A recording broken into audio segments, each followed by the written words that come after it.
Okay, good morning. It is March 9th, 2024. This is the Selectmen's meeting along with the Finance Committee. So I'd like to call the meeting to order and a roll call, please. Teresa A. Morris, present. Chad Sexton-Duranian present, and Joe Shank is excused. Can you join me with the Pledge of Allegiance? Pledge allegiance to the flag of the United States of America and to the republic for which it stands, one nation, under God, indivisible, with liberty and justice for all. I'd like to thank all those who served, both past and present, and our first responders. The meeting is being recorded and will be uploaded to YouTube. We are also live on Channel 9. Chairman's additions and deletions. I do not have anything. Eric, do you know? Teresa? No, I do not. Okay. 1.5, there are no meeting minutes to review, so we're going to jump right in. At present, we do not have a quorum for the Finance Committee, but once we do, we'll allow you guys to formally open up. Until then, they're just going to operate under a work session with no votes being taken, correct? Correct. Okay. All right, 2.1, we're going to start off on the joint meeting. 2.2. Well, we don't need to worry about the next meeting yet. I'll come back to that. We're going to start off with the fire and police. We have the fire chief here with us. And I guess we can start. How do you want to run this? Kind of informally like we did last year? Just I think that makes sense. We've got everybody, I believe, has been provided a copy of the omnibus budget. I have basically screenshotted. This is not the Excel version. This is a PDF, but it's the Excel version of the most latest update with one amendment that I made after speaking with the chief that we'll need to discuss. This is I made an amendment post the chief's submission. So okay. You changed that? I did. Oh boy. Now, this is the very first line. Oh, your first line. Yeah, the first up there. No, in the fire proposed budget, the chief had proposed not taking an increase. Oh. So that's the change that I made. Okay. But everything else is reflective of the most recent proposal from fire, which the fire department we sat down. We've been working on budget issues for obviously a couple of weeks. We had a formal budget meeting earlier this week, Gary and I, and the fire department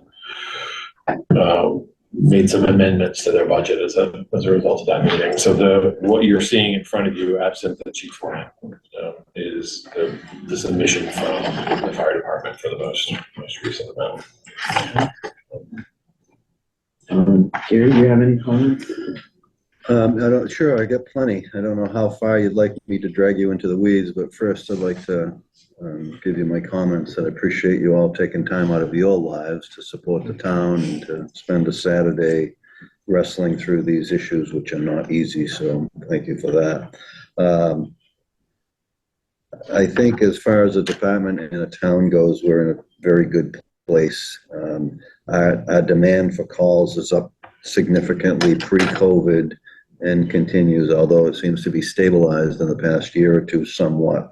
We're up a little bit more. I think what I can say is that almost 1,700 calls annually right now for a town of less than 10,000 people is a pretty significant call volume. We've made some changes. We appreciate the support we've had here in Town Hall and on all levels to be able to operate efficiently and effectively. There does show our budget has a dramatic increase this year. I'd like to point out in that total line, Eric, if I may, that 1,352,000, it's really 1,499,000, call it 1.5. During COVID, we did give up some of our funding and was replaced with COVID support money. And I'm not sure that that number reflects that. Well, no, that's the FY25 proposed. You're thinking about the previous. Right, right. FY24. So before it shows a $230,000 increase, I think it's realistically more about It's like $100,000. 100 and something thousand. So I think Eric and I have chatted our team within the department between myself, the new assistant chief who's come up to speed, and operations captains, both on the medical side and the fire side. We've pulled through this, and I think our biggest jump, really, folks, is the pressure of inflation and the demand for paramedics. The amount of paramedics that were lost during COVID was very significant, and in order to be able to pay them, we've got to compete.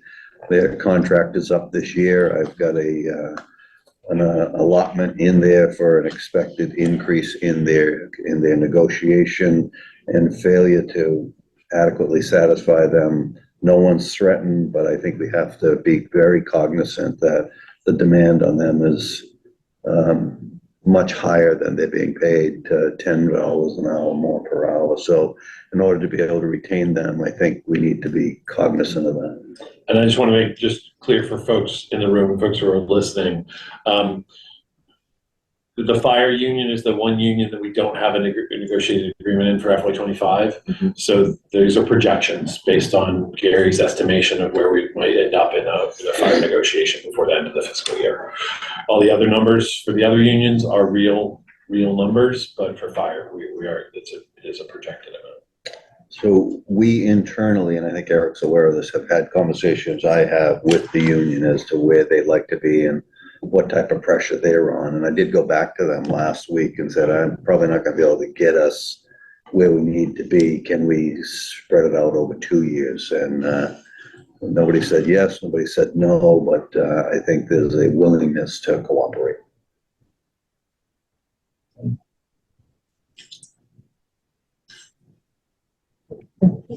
Any questions from the finance committee?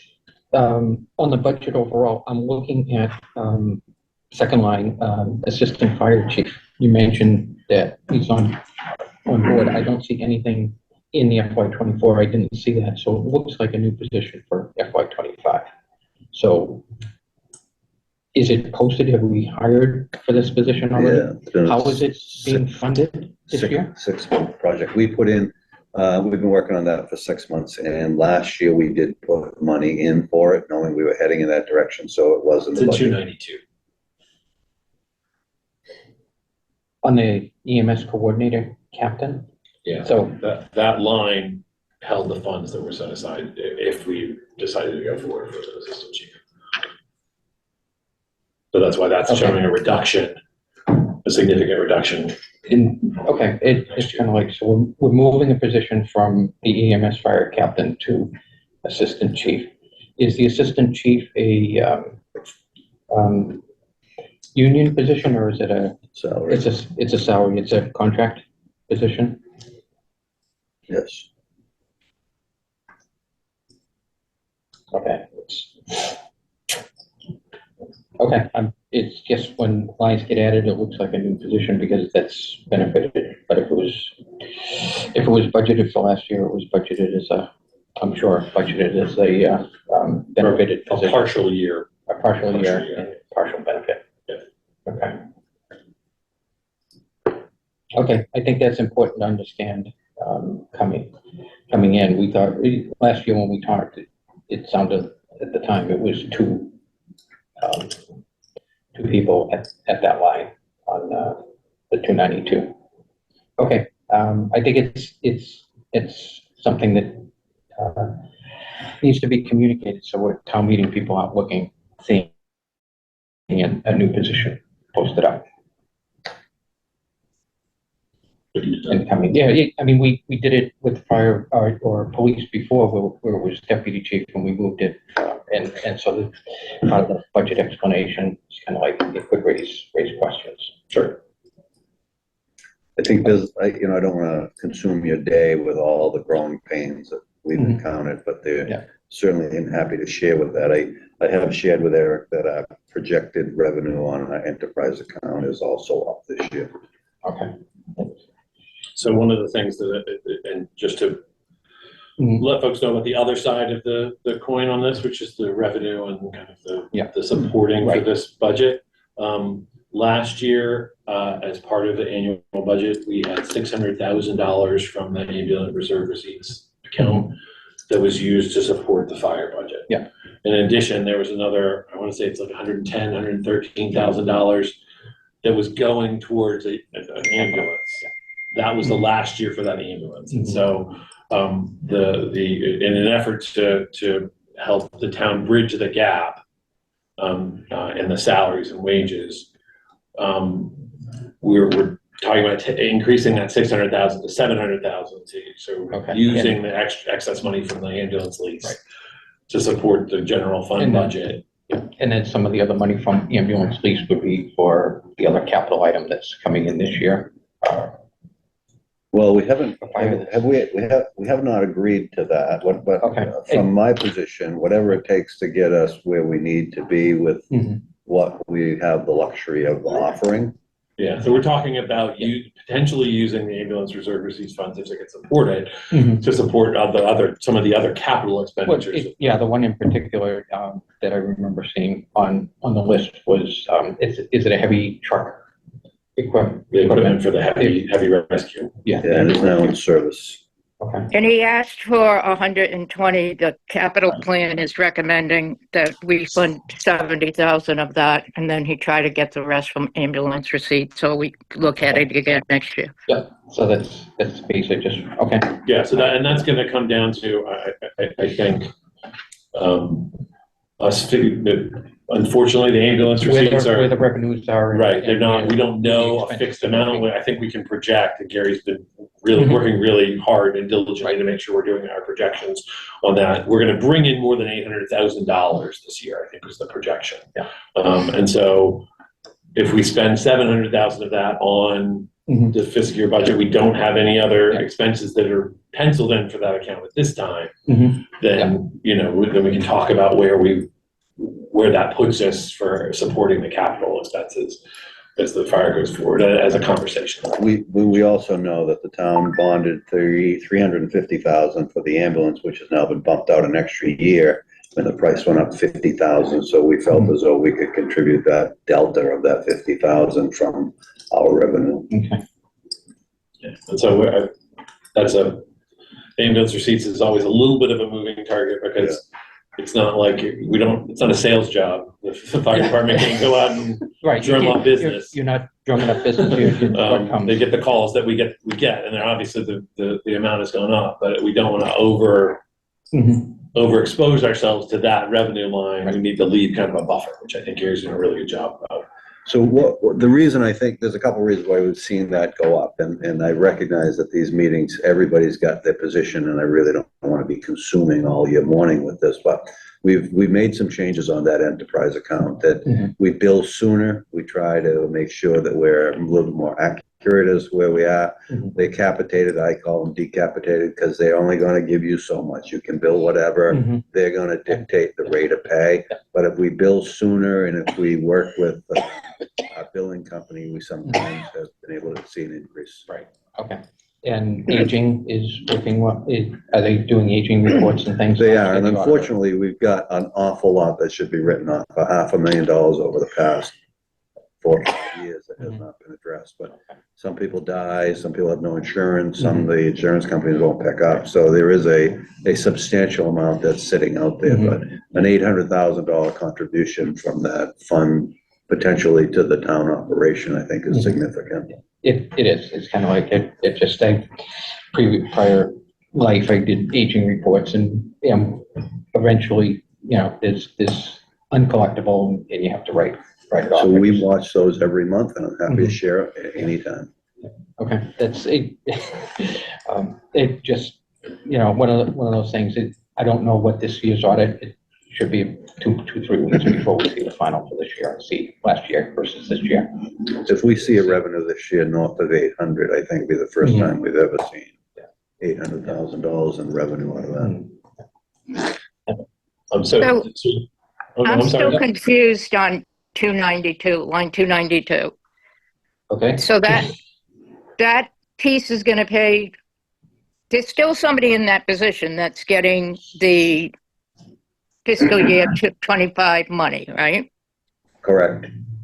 Okay, 24. and then the difference that we have, that delta, that 79, that's gonna go into the payment of fiscal year, because we already have to, somebody in the assistant chief position that we have to pay 24.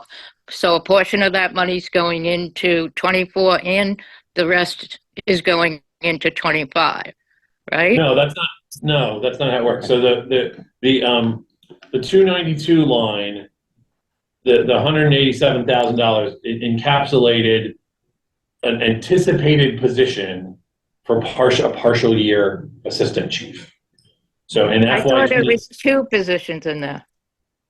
well, I think it was Technically, there could be three, but yes, there's two. There's a ALS coordinator, and we had a place mark for a assistant chief.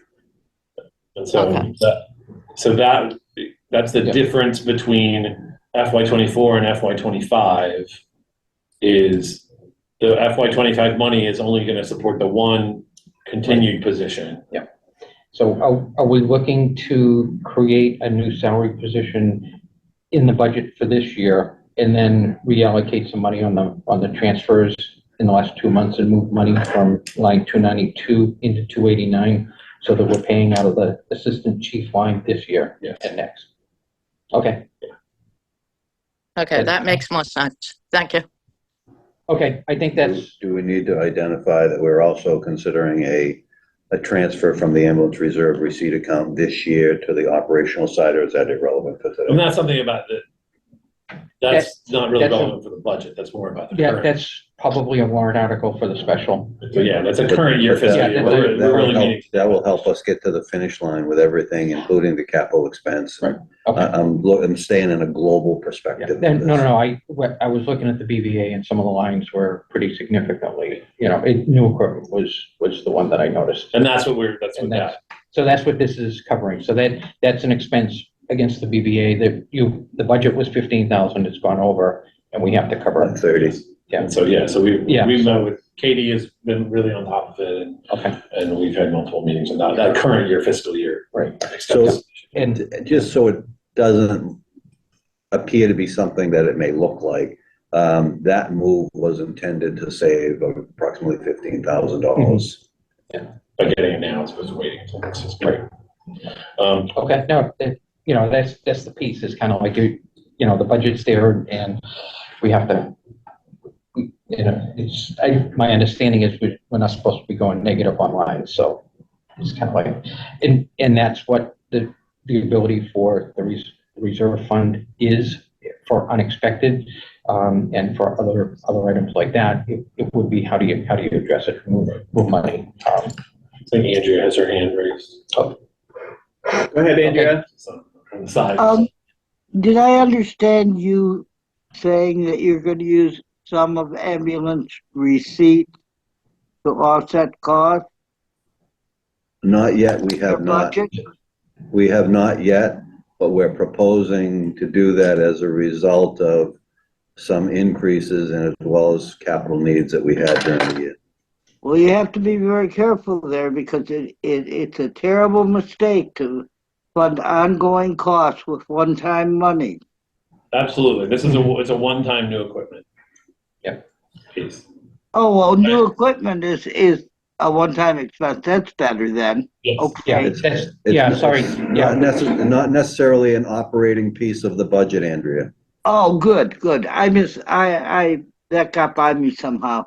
The other question I have is, I believe you got two or three people with ARPA funds. We Have their didn't get, expenses been incorporated into your budget, or is that a future thing to still come? so Oh, I'm just going to say, Andrea, that is, if you see right here on the personnel line, that $230,000 increase, of that Yeah. $230,000, about 120 is ARPA. So this is the year that we're making up for the ARPA expenses. We're trying to catch Yeah, up, yeah. so it won't be ARPA funds, it will be our funds replacing the ARPA fund, right? Correct. Correct. You are correct. Okay, great. I just wanted to know because the ARPA personnel is something that looms heavy in my mind in the future. And as soon as we can start addressing it positively one way or the other, the better off we're going to be, I think. Well, with police, and then with the fire budget this year, we're addressing, those are the ARPA funded expenses are something we're taking care of this year for police and fire. It would be the other departments, the community coordinator and the human resources will be addressing next year. Well, as we're going, we're addressing them as. We're addressing them partially, but it's not fully in the budget yet. So Correct. it's kind of like, so we're taking bites at the apple to bring it all in. So we're not trying to do it all in one year. There's just no way to hit it without trying to do some sort of award and add to the override. Right, but that's been our focus to make sure that we start making those sustainable before, Right. Yeah. before the deadline. Before the deadline, so that we have it and we can continue to grow after that. Thank you. And so I wanted to know whether or not folks had any questions about the expenses. We talked a little bit about salaries. No, I see good this year, we're increasing the energy, Yes. Yeah. and water, is, on the water, I wonder if the 750 is enough or if we need more. Not quite sure who the BEA is yet on the water. We're at, let's call it 88%, and is that a quarterly bill that comes in from them? So, and we only have 150 left, so you've got one more quarter's worth of bill to pay? Should be an April payment, right? An April payment, yeah. Okay. Yeah, I think the hope would be $2,000. Should be more. Should be, okay. It should be able to afford that. And the energy is, again, it's not, energy is not completely outside of our control, but the increase in energy costs are things that we don't, it's not a town choice. It's a cost. Right, it's a cost of doing that, and the rates assigned based on. Yes. Yeah, I mean, we're all paying our water bills as they come in, as we use them. Did you have anything else, Andrea? Yes, I wondered, it's too late in the game to do it this year. But every year the water department pays us so much money for the services they get from town hall. Correct. Why can't we use their water bills, the water costs to town entities, and reduce the amount they pay to us and just pay it that way?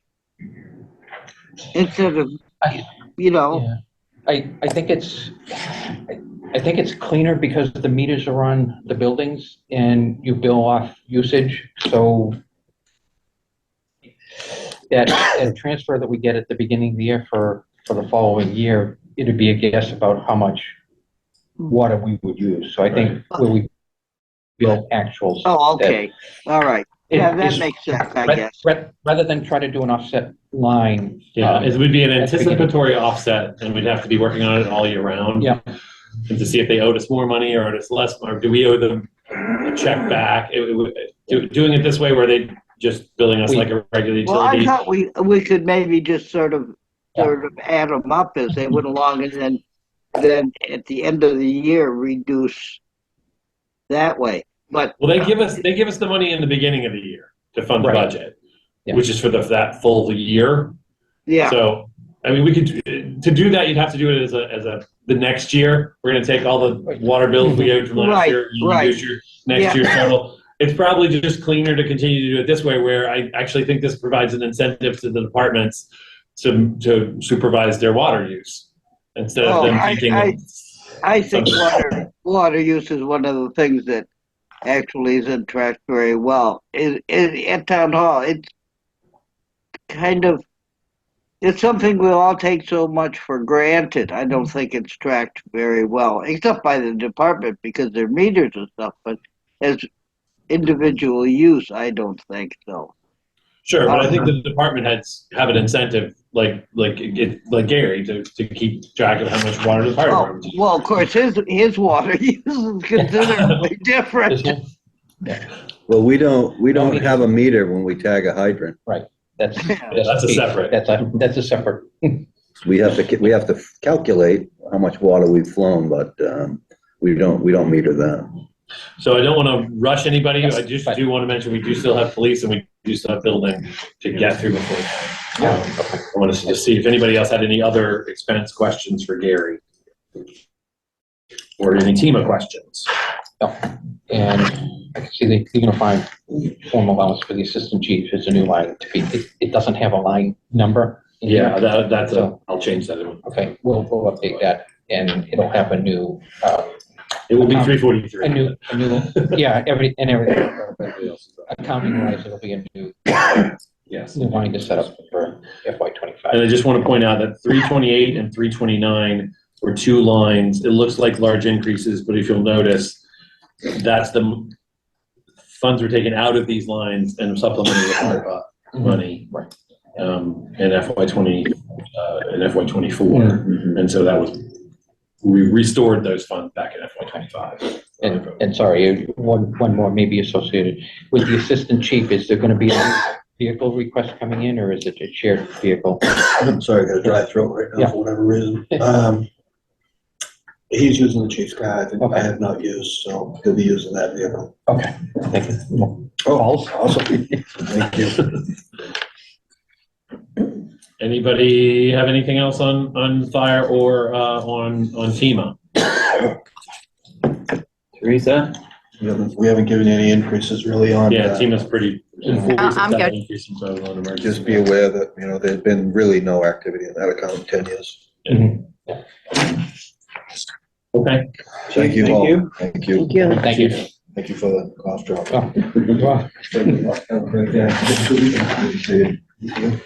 Next. Yeah.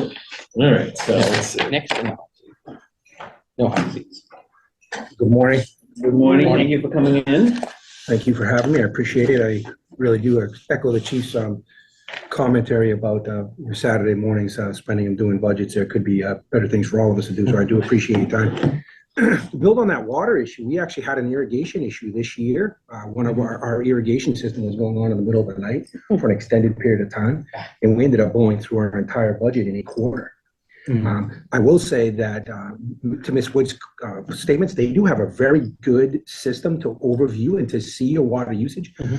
So we were able to get involved in that and track it much easier to a point where you can tell when people are coming in off the road at night because of the water usage in the building. So it's actually pretty good. But yeah, the incentive to keep that water bill low is for us is there for sure, especially for the rest of the year. This year, difficult thing to budget too. I think the increases that have happened over the previous couple of years are pretty significant. So I've shared up the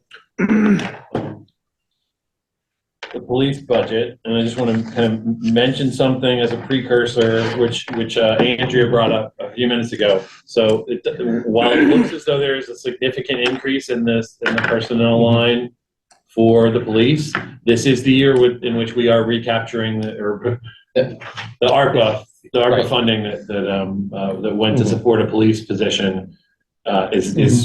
The bill is becoming due in FY25. So that $129,000 increase, about $80,000 of that increase is because of the supplementation from ARPA that we had in FY24.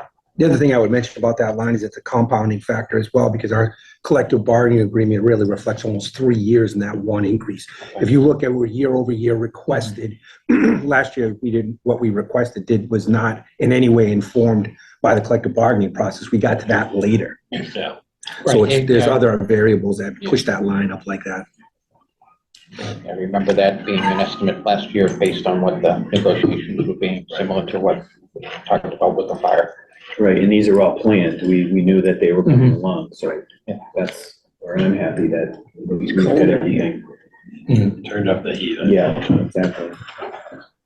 Okay, so anybody have any questions on any of this?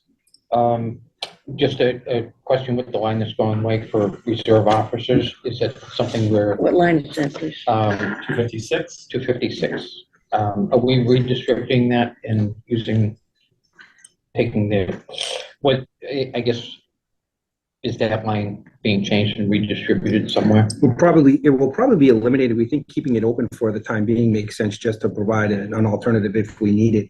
But changes to certification in the Commonwealth and those types of things have rendered that program very difficult, if not impossible to undergo.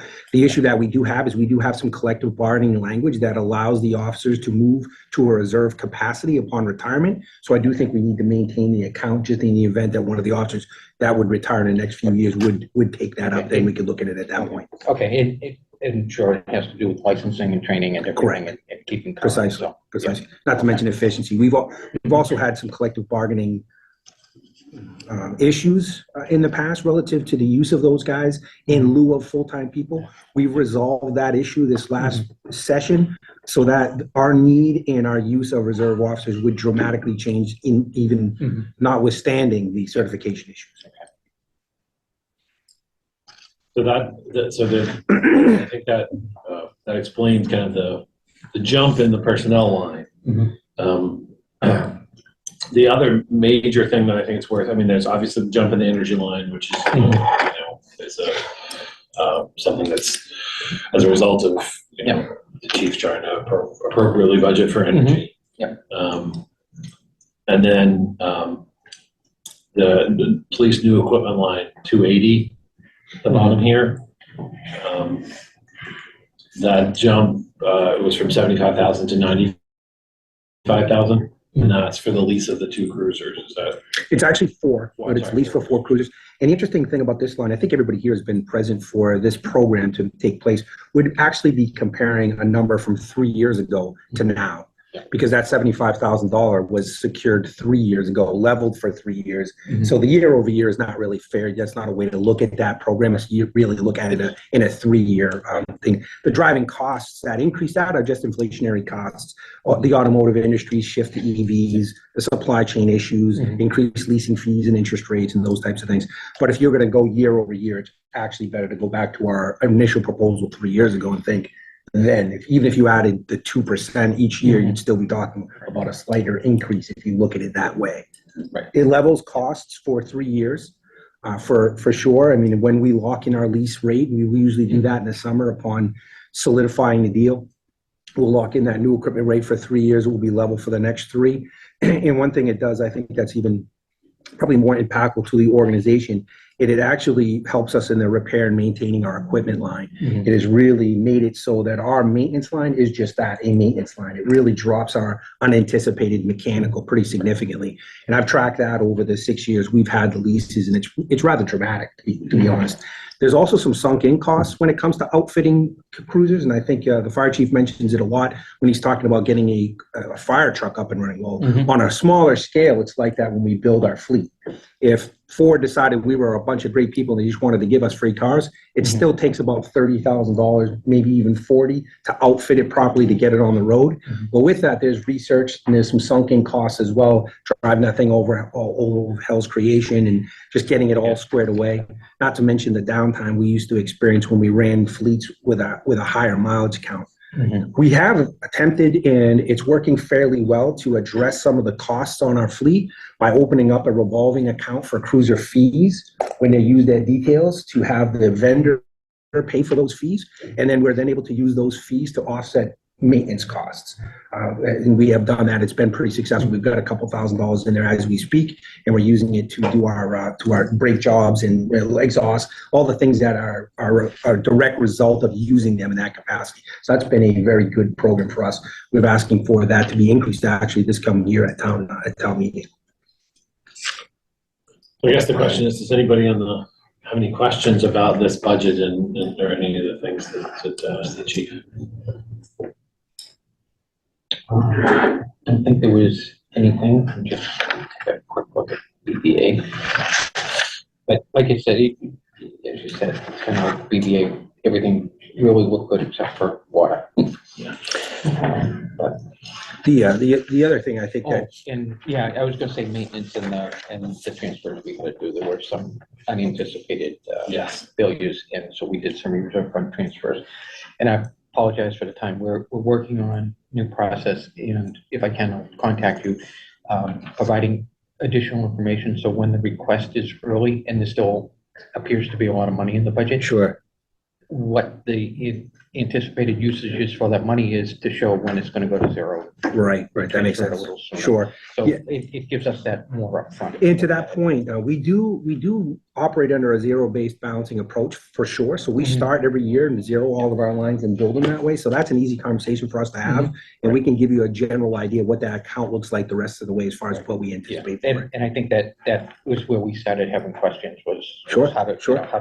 How do we know when to release those funds? With it, we have, for the town's operating budget, we have half of 1% of the money. So we have to be really Sure, cautious sure. on the releasing of it and being able to support. So that's where we are with that. And like I said, we are hopefully making some changes that we'll be more proactive. Appreciate the time. and Teresa? You're muted, Teresa.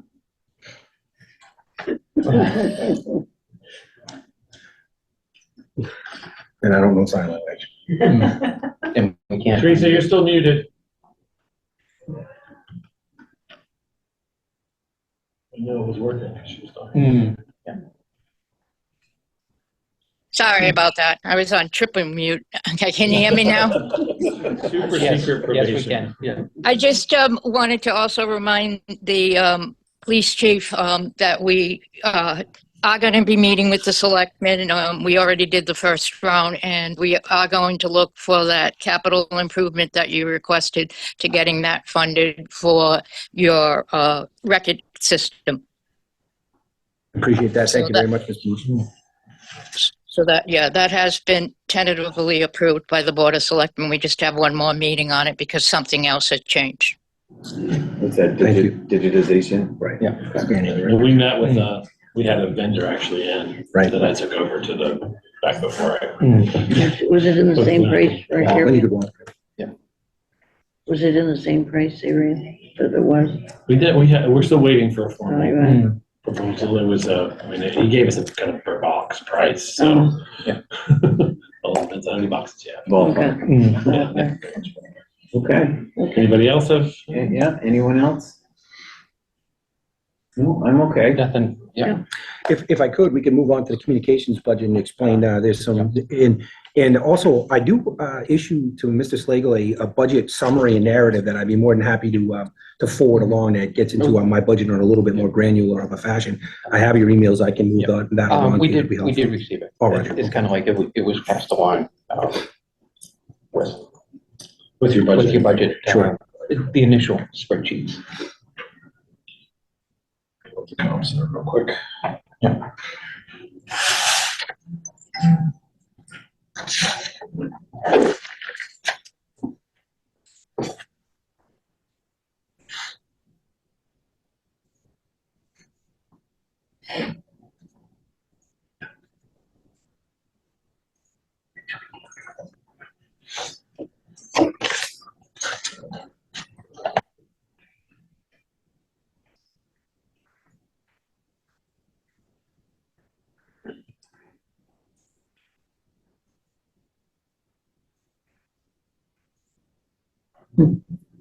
So.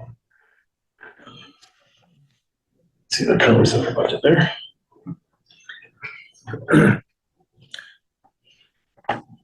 So the communications budget reflects a $10,600 increase, which is the smallest year-over-year increase we've had, I think, since we've disbanded our own communication center. The reason for that, or the driver of that, is the the dispatch center has expanded and brought in Dunstable and Groton. So they've worked in their assessments into the overall operating costs of the center. It drove down the cost fairly good this time around.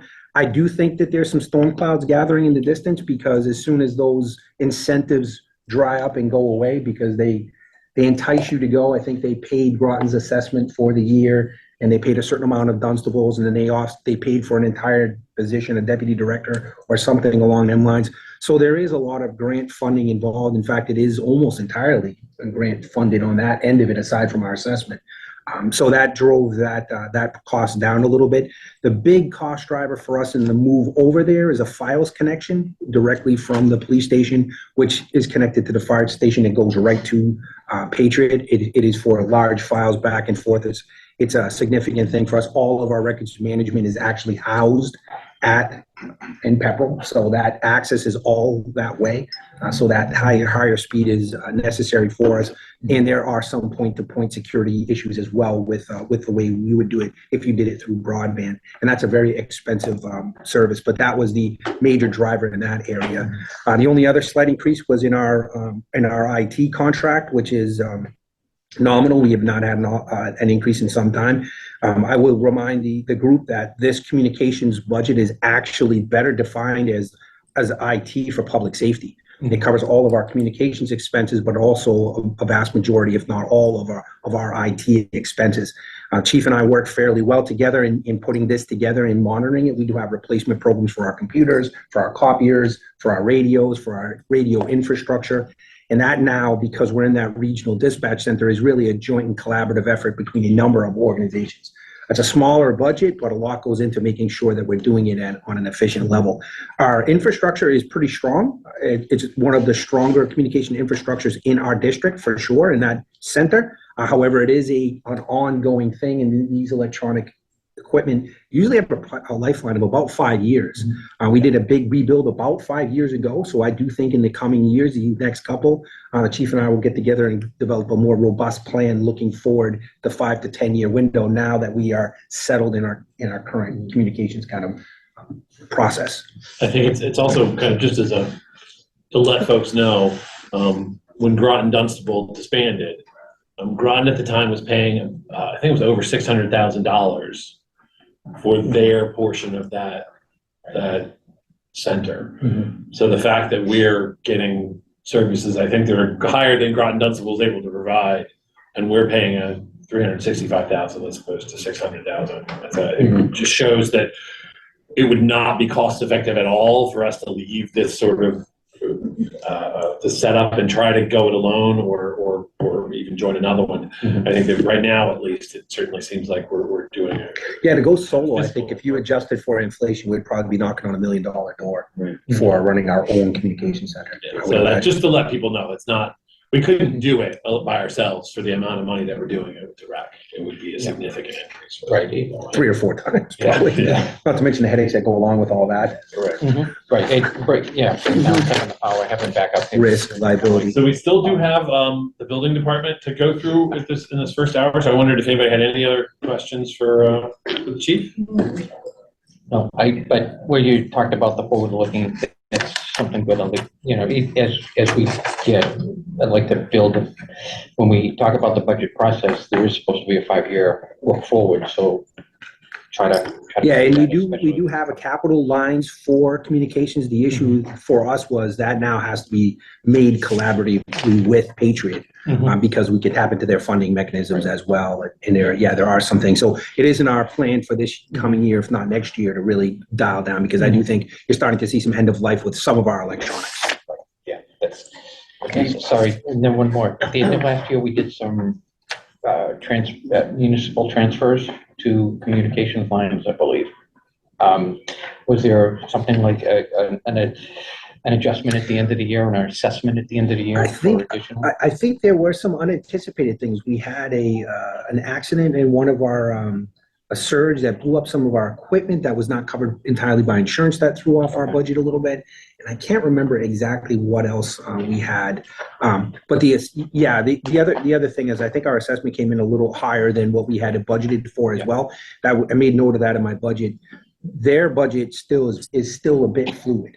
But not crazy in this, but the swing can be a couple of $3,000. And when it is that way, when you're talking about a budget of 300,000, it does make a does really. It runs into percent. Sure, yeah, so I'll work with Mr. Slagle to make sure any last minute alterations to it, upward or downward, are reflected in our final ask for town meeting. Okay, appreciate it. That was the only other thing I had.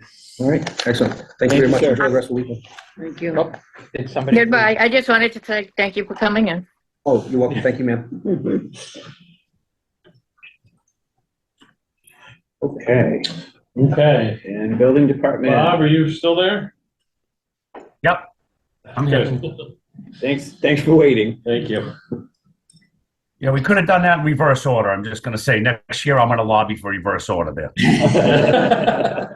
We take cash bribes. And I take cash bribes also, so we're even. Yes, that is all joking. Yeah. Don't forget to say that out loud.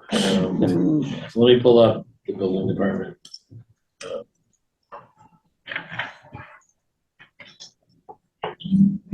All right, so we're going to start out on line 382 for building department. Yes. Thank you, Chief. Thank you. Chief. All right, so I've pulled up the building department. Share up here. So as folks are aware, we've over this current fiscal year, we were working to replace the building commissioner. So Bob Garside is our current building commissioner. He's been on for it's a little over a month, right? Yeah, actually a month Monday. So, yeah. I think he's really doing a great job, and he's getting a handle on the things that are going on in town. The initial budget was put together not contemplating Bob's position as a change, because we're hiring Bob as a vendor as opposed to hiring Okay, so it's gonna go to a purchase line or a professional services line rather than a commission. Yes, so that change is not reflected here. That's gonna happen before the budget is submitted. And then that drops our benefited position until we would hire again. Correct. All right, yeah. Correct. It lowers our benefit exposure Okay. until unless we decide to go ahead. So the first building commissioner salary line was an estimate that's still subject to change. I think Bob's cost will actually come in lower than that. Okay. The other that second stipend there is the increased use of an alternate building inspector to supplement Bob's inspectional time. Okay. Yeah. And obviously the reduction in 383 and then increase in 384, it still saves the town money. Yeah. There'll still be a net savings on both of those when it's done. Absolutely. The other increases in this section up here for the building department are contractual for the support staff and the longevity. So, and then the communications are not. There's not a significant reduction on the communications lines. The building department total is actually lower than it was the year before. Any questions on that? I'm good. No. Yeah. The next kind of things to look at are the gas inspector, plumbing inspector, and electrical inspector lines.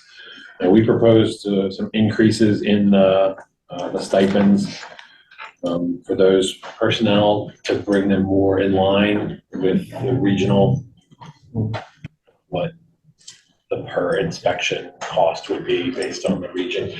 This is actually still low, and we're still, even at the proposed increase in those stipends, we're still on the lower end for the region. Yeah, you're about $30 an inspection, and around the region, that's about as low as you're ever getting. Okay. You know, in Groton, we're up to 40, other towns are paying 50. So, you know, Mhm. the gap between the gas and the plumbing, you know, the guy's putting in probably 450 inspections a year. So, you know, you're on the low side of that. Mhm. So those are the changes to those lines. There's a similar change to the electrical line as well. If you see down here, the electrical line. After. Well, the percentages look high, but because of the actual dollar amount, it's really not that much. Yeah, you're talking Yeah. about Yeah, it's, you know, just give him a little extra. That electrical inspector, same thing. You guys, he's putting out, in 2022, he did like 700 inspections. Yeah. So, I mean, if you run that number out, he's at $22 or something like that. Right. So that's Yeah.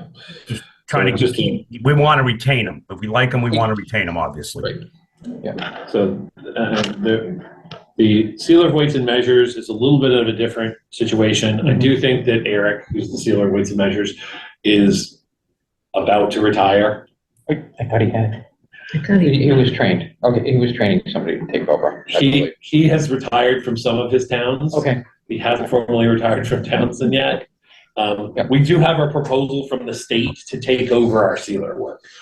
So I have an outstanding proposal from the state to step in and do sealer work for Townsend that would be at a lower rate than the rate that we're paying Eric right now. So that's why there's not an increase in that rate, because I anticipate that in FY25, we'll probably be switching to the state at some point in time. And we'll do like an intergovernmental agreement with the state to do our sealer. Okay. Yeah. So anybody have any questions about the building department budget? The one thing I'll mention is we are going to have to figure out mechanically a way for us so Permit Link is our online software tool. Mhm. The way that they are paid is they get $10 for every permit that we intake. So we have to figure out the way to figure out how we get that $10 from them and get it into an account. We may need to set up a reserve account for building inspector. for online permitting, Okay. where yeah. that $10 fee from everything goes directly into a reserve account, and then we can pay Permit Link's bill from that reserve account. Otherwise, we'd have to build in an anticipated fee for them into the building department budget, Right. and then that money would go in the general fund, but we know would be offset because we're but I'd rather do it as a reserve account. So I haven't resolved exactly how the Work out the details. but I think the reserve account would make more sense.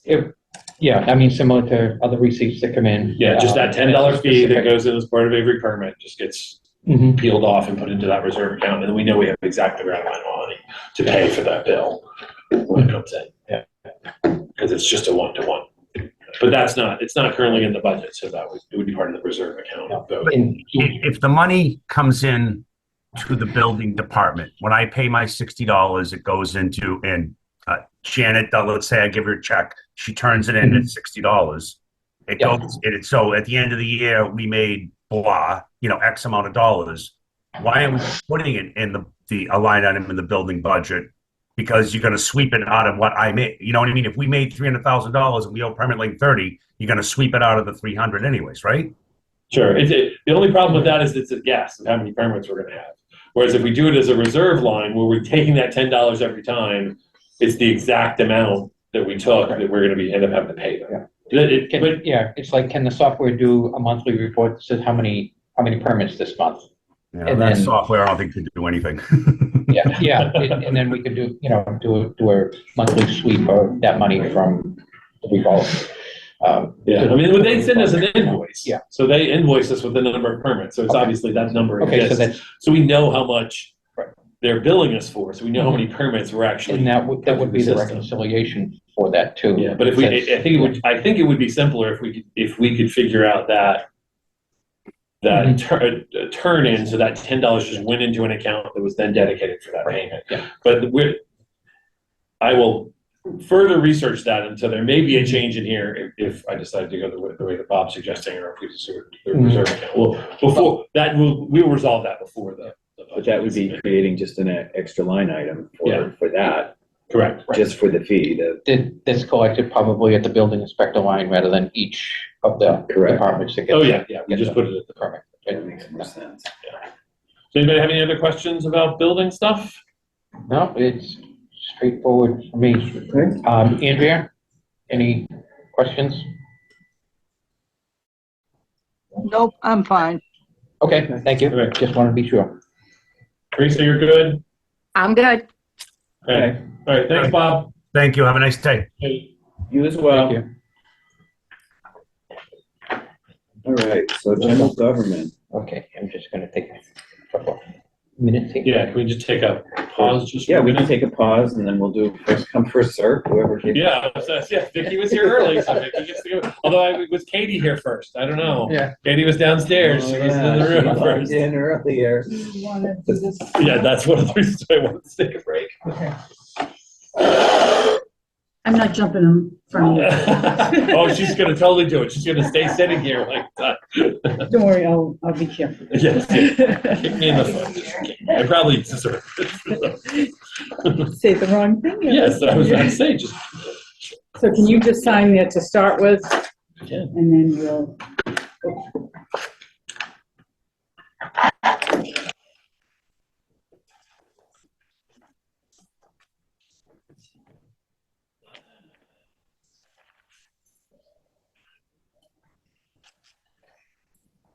So you need to sign.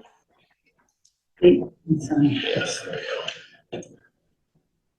I just popped up 10/10/69 today. I know. Just, I can't keep track of anything. I didn't know how much you'd be agreeing with that. I know, it feels that way. I was just coming up, I'm like, Vicky can go over it, like, I'm good. Everybody can go first? Is that what you're Yes, I'm suggesting? fine, I'm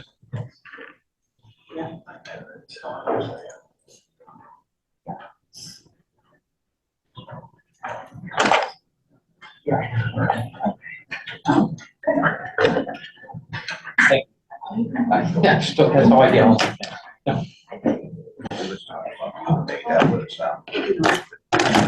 Thank you for doing this. I appreciate it. On your off day. That's fine. I'm glad Sabrina called me ahead of time because I keep it locked in the vault, so I just took it out. So I wouldn't have to do that today. Is that the only spot? That's it, just one spot. Okay. There you go. Thank you so much. You are very welcome. Hey, Jerry. Hey, how you doing? Good, great.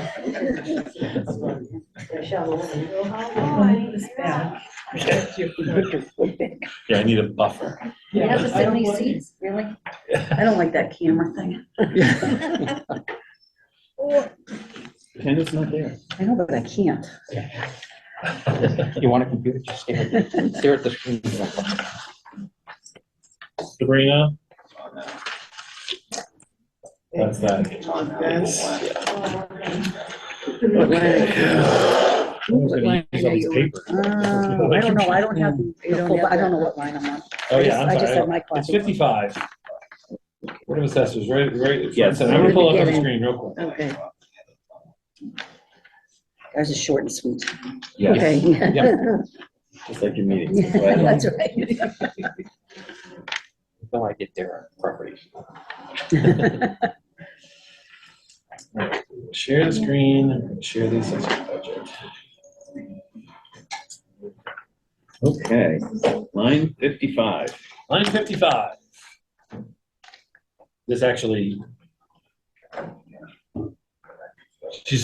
Vicky's completely right. This is very, very It's rude. very- Yep. We don't have much down in our office. So the salary, support staff salary, clothing allowance, and longevity stipends are all contractual. So there's no, none of these are discretionary amounts. the Patriots consulting for the reval, that was last year, so we didn't have to carry over that $5,000. So that does a good job in lowering the Board of Assessors total to only a 1.4% increase. And if I recall, do we pay that out of the operating, or do we have a warrant article every? No, that's for the cyclical inspection. That's for the cyclical inspections. This is for it's every fifth year reval.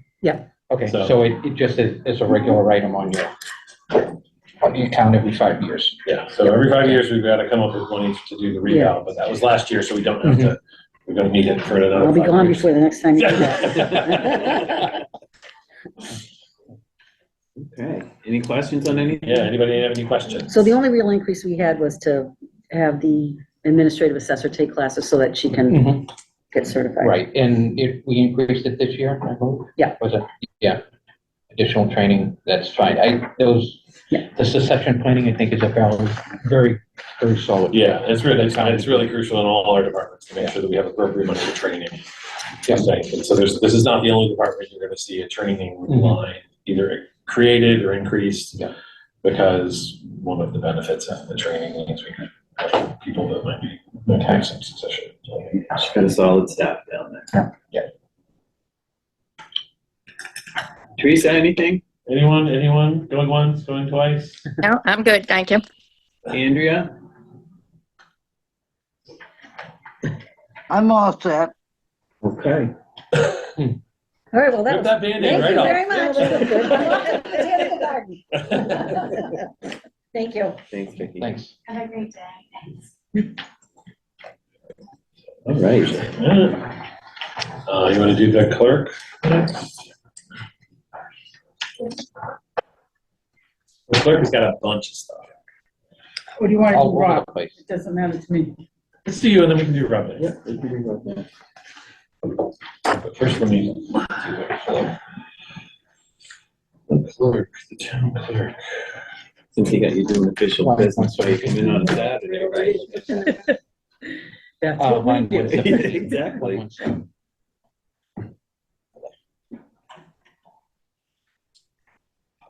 Oh, there she is. And we're starting off that line 116. Correct.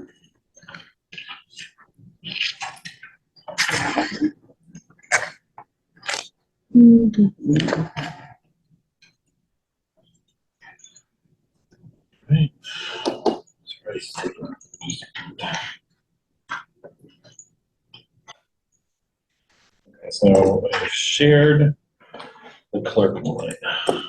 Here we go.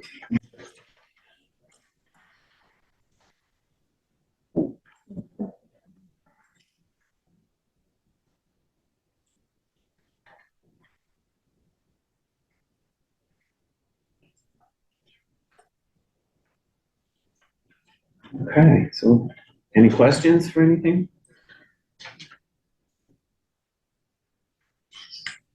We've got the clerk's salary here, the salaries and wages, obviously there's the operating staff increase is a contractual increase.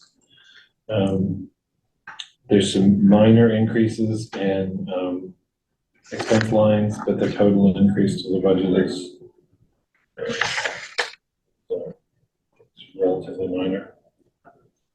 Okay, and is the office supplies increased to the 800 or another, the additional 150? Is that enough to cover toner and paper increases, or?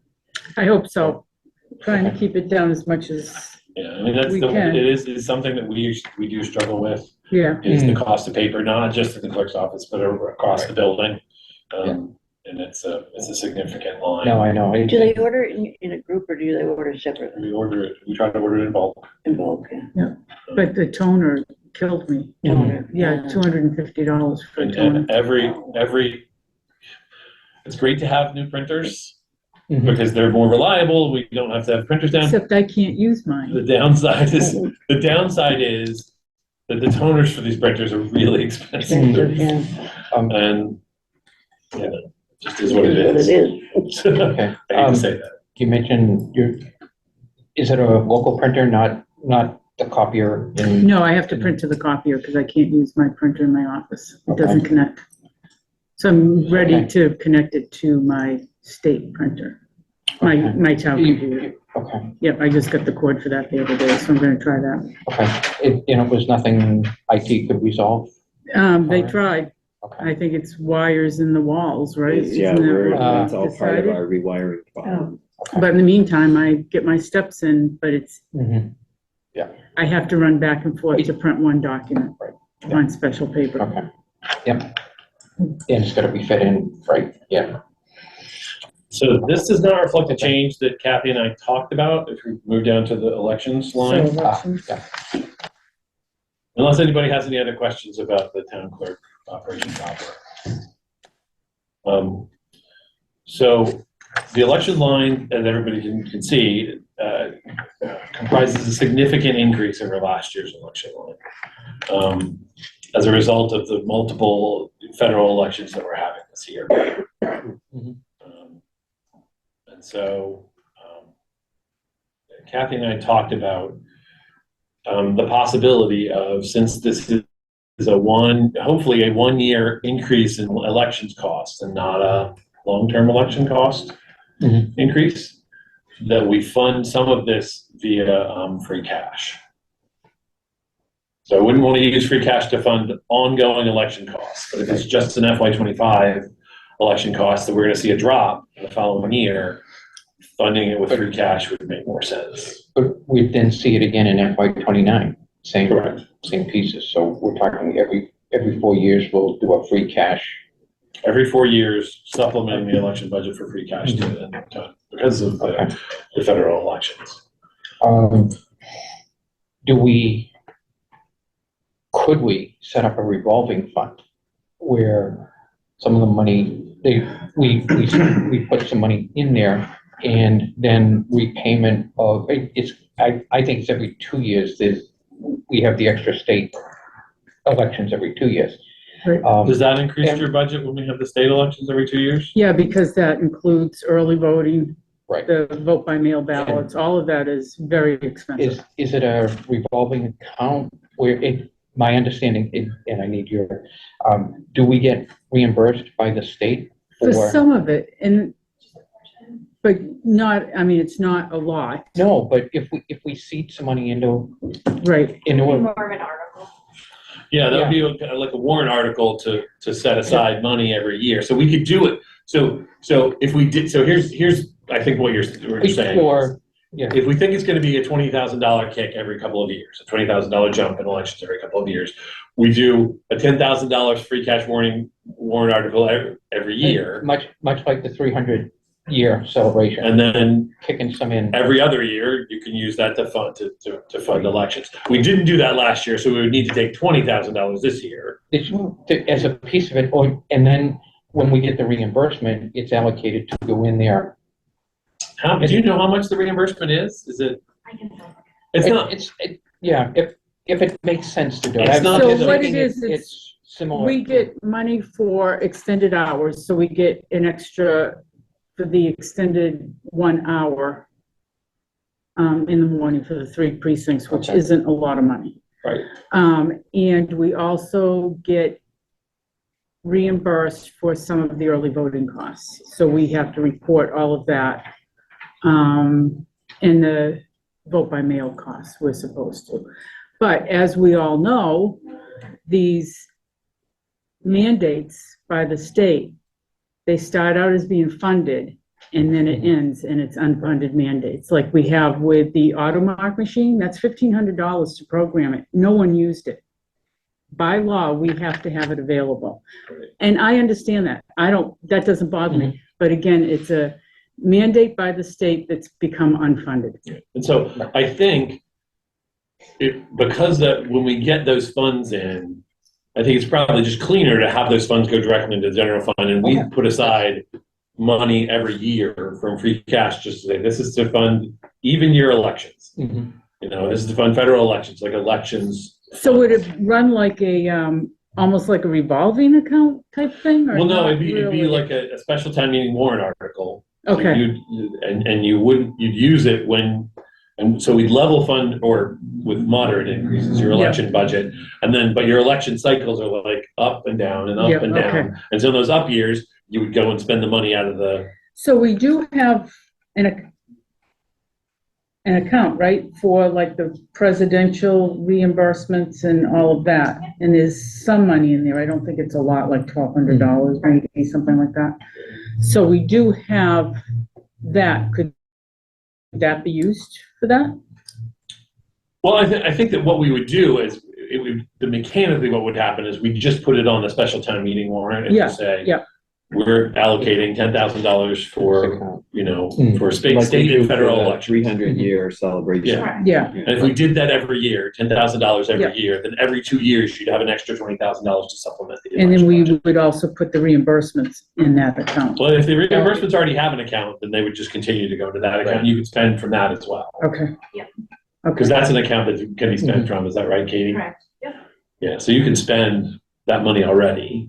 right, and we have spent it over for larger expenses, I think. I think than for we just anything have to else. remember that, the accounting office, your office, we just have to know that, hey, we've got these budget articles that they're putting every year, so I know I'm gonna have extra money in Yeah. Okay, those years to spend, okay, to spend extra. But like I said, this year, we'd have to pay for 2 years because we didn't put an extra $10,000 last year. But if we did that, then we could reduce the total exposure under the election line by, $20,000. yeah, And that $20,000 means we wouldn't have to carry it in the budget every year. We would just do it free cash. So if we had a warrant article this year, it would be for $20,000 or for $10,000? For $20,000. For $20,000. Because we need to do it for $20,000 to expend in FY25.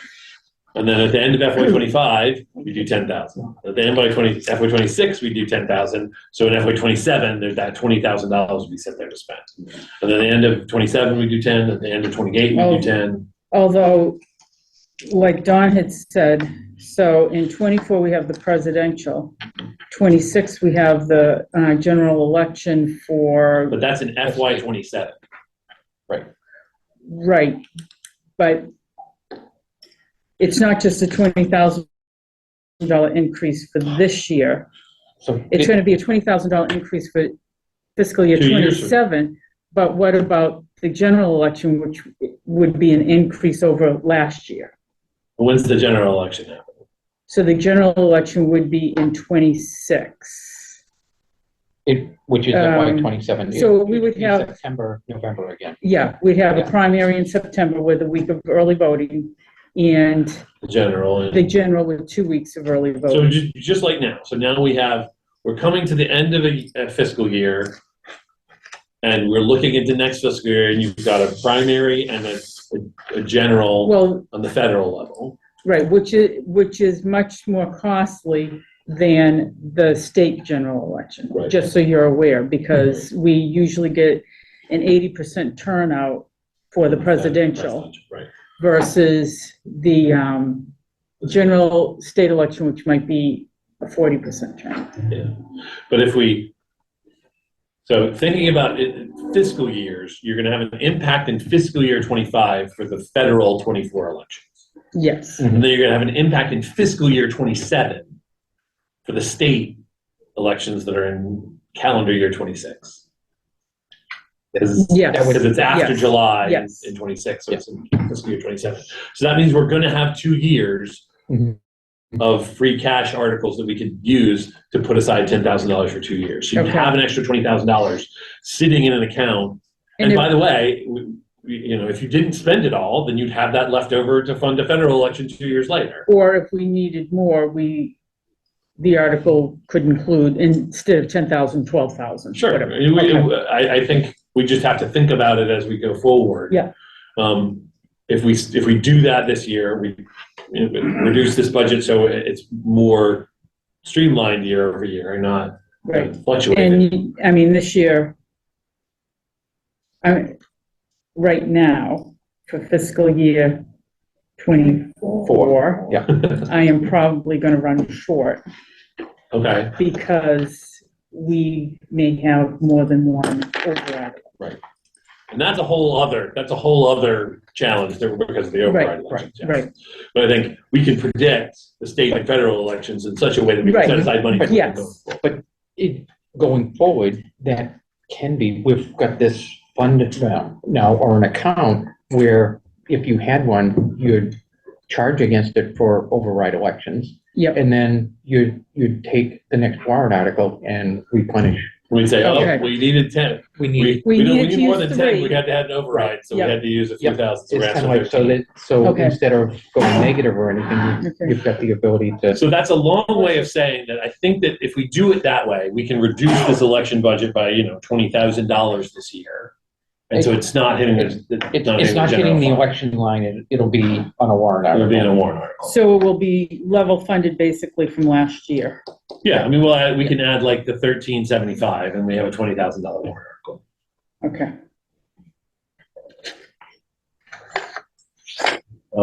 And then the other accounts are But I'm just wondering, the warrant article then always has to pass on the year of elections. It has to be there. correct. So if a warrant article doesn't pass, then we'll be coming into the elections budget and Right. adding it in and Well, getting it as part of the operating. That's true, but the warrant article not passing would happen at the special town meeting in May. Yeah. And then we'd have to, if for some reason it failed, in the annual town meeting that immediately followed it, we'd have to say, okay, now we're gonna have to make an amendment to the election line Mhm. because you guys voted down the warrant article that was setting aside money for the election. Can you do that? Can you amend up versus amend down the amount? That's a good question. I don't think so. I don't think so I either. don't, you can't increase, you can only decrease. Yeah. Could you would it be possible to do municipal transfer then at that point? Sure, I mean, those are always, There's always it's always possible, options. or, Yeah, Okay. there's options, but yes, but that would put, the downside is that would potentially put us in a situation where if the warrant article, the special town warrant article didn't pass for some reason, Yep.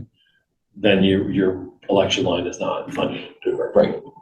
That's the only downside I can see to separating it out and not putting it in here. But I like the idea that it flattens the budget and is more predictable.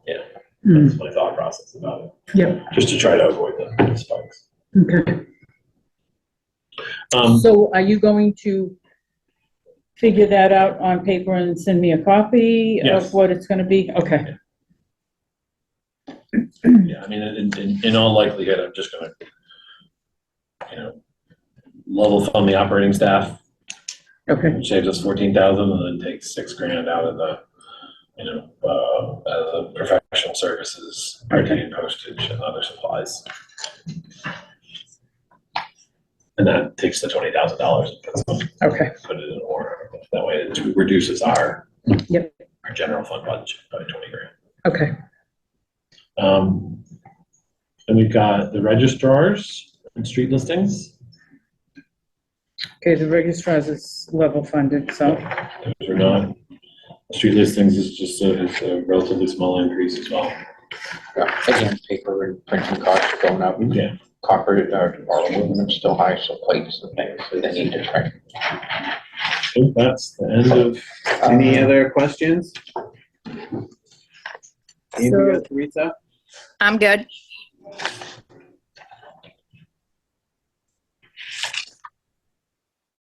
I have the burial agent and the And the parking part. parking clerk, but those are level funded. yeah, the variations in the parking lot, I didn't even So, know. Those are just. I mean, I don't think that's gonna break the They- bank. those- Yeah, and it's the same over. Yeah. Yeah. There are functions that have to be done in level funded, so. All right, Take very a good. Thank you. Appreciate everything you do down there, Ken. And thank you for the notarization services. Oh, so that will be an extra. That's a fee. Yeah. Thank you, Kathy. Enjoy the rest of your weekend. Yeah, you too, Teresa, thanks. All right, so now we're gonna do facilities.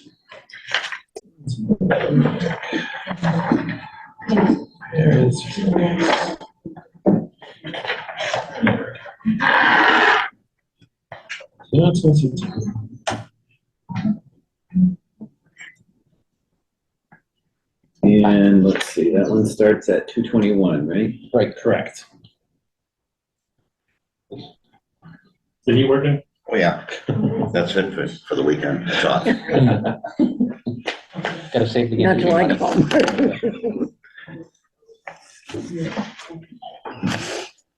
So let me print this.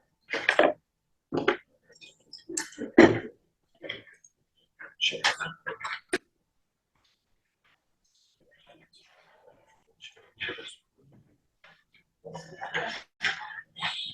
print out an updated. The one I'm throwing up there is updated. Everybody has the updated one, but I did segregate it. Facilities budget.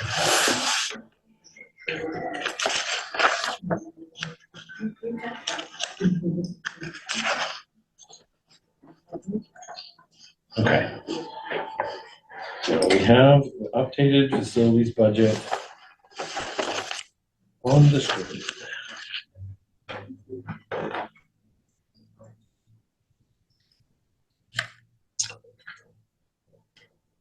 So,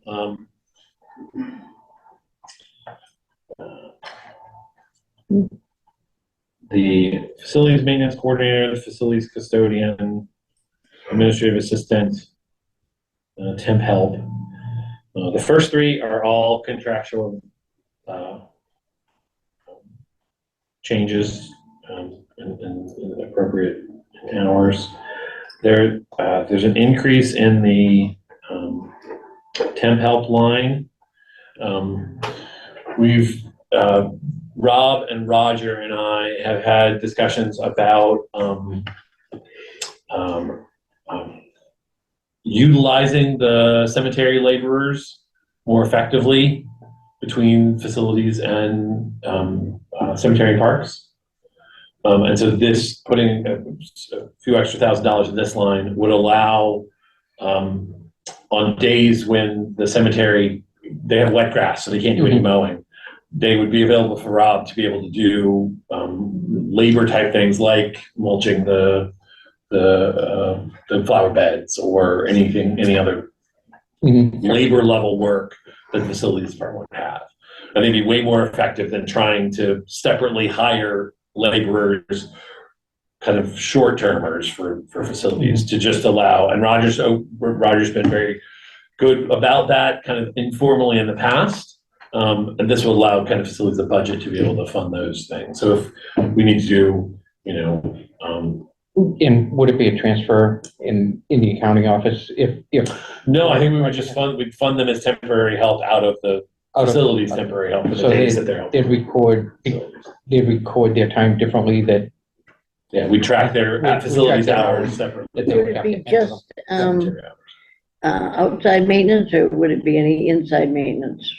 I think it would be for Both? any kind of things that laborer level work that And do. facilities could Would do. you? Right. I just had them over here recently. We had to move 150 chairs. Oh, did you really? Yeah, those are all gone. So the chairs are We no only longer have on 170 the chairs stage. on the stage. The chairs are in the. Oh. Yeah, just temporarily on the stage for now. Oh. No, but the piano stays. Oh, well, I like the pianos, man. So Thank it you. was, Roger has mentioned that he does have guys who, when the weather is not appropriate, he doesn't have work for them. Mhm. If there's Yeah. not Right. good weather, then they can't Sure. work for cemeteries. Right, I record their time Mhm. and send it Keep track of what downstairs. to do. And so that would be the change in that. That's the Okay. piece. Well, I'm all for the cross-utilization. I think that's very important. Absolutely. And It is. these are resources that we have. Mhm. And quite frankly, they're guys that Roger has that are looking for hours. And so if we can provide them with extra hours and they kind of support the facilities work Mm. without us having to hire an outside contractor, it's way cheaper for us to And pay the laborers. and if it's not his standard people, I saw a job posted for cemetery and parks that's intermittent labor, that it could be somebody to call in if it's a demand and they've got good weather to mow, that they have that ability. Same with somebody that would be hired, but Yeah, is. yeah. And so I think, available. We use them for snow removal as Okay. well. Mhm. Yeah.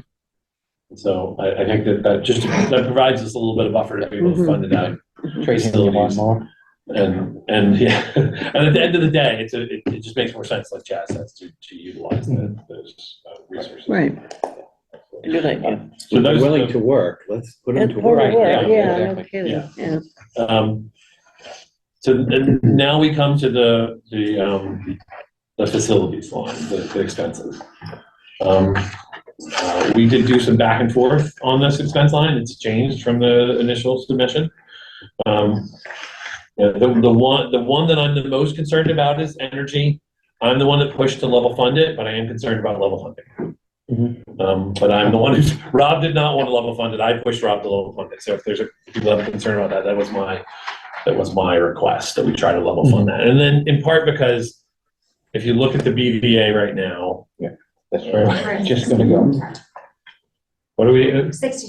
So we're at, we're at 62% at 125 right now. Now I know, as anybody who was around a couple of years ago when we had the significant gap in energy costs, we've done a lot of things since then to try to rein that in. We signed up for the town buildings to be on the energy aggregation, the town aggregation plan, which lowered we're not paying the Unitil rate, we're paying a lower rate for town buildings.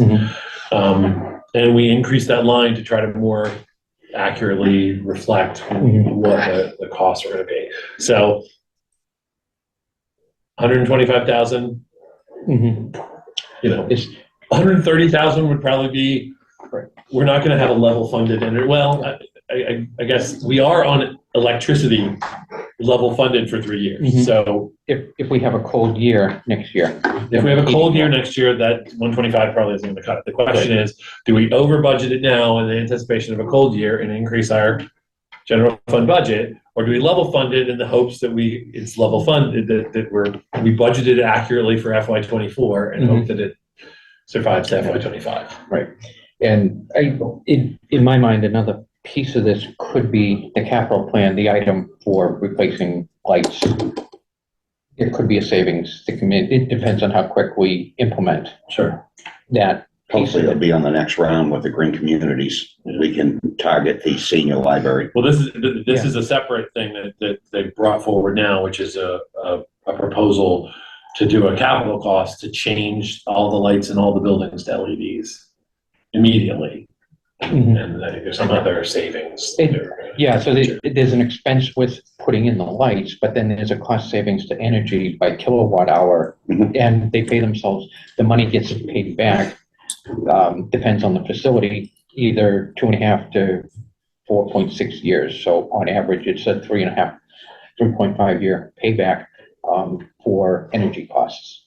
So however quickly they could be implemented, it could have an impact on some of the facilities. But even if we are implement that rolling over FY25, that should impact It should impact this line. It'll be positive impact. Yeah.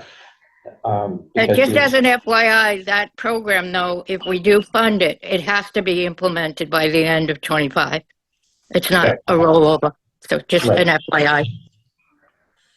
I guess, Teresa, I meant more that those savings wouldn't show up at the beginning of FY25. They would show up Exactly. Yep. rolling through the year as the changes. Right. It would start.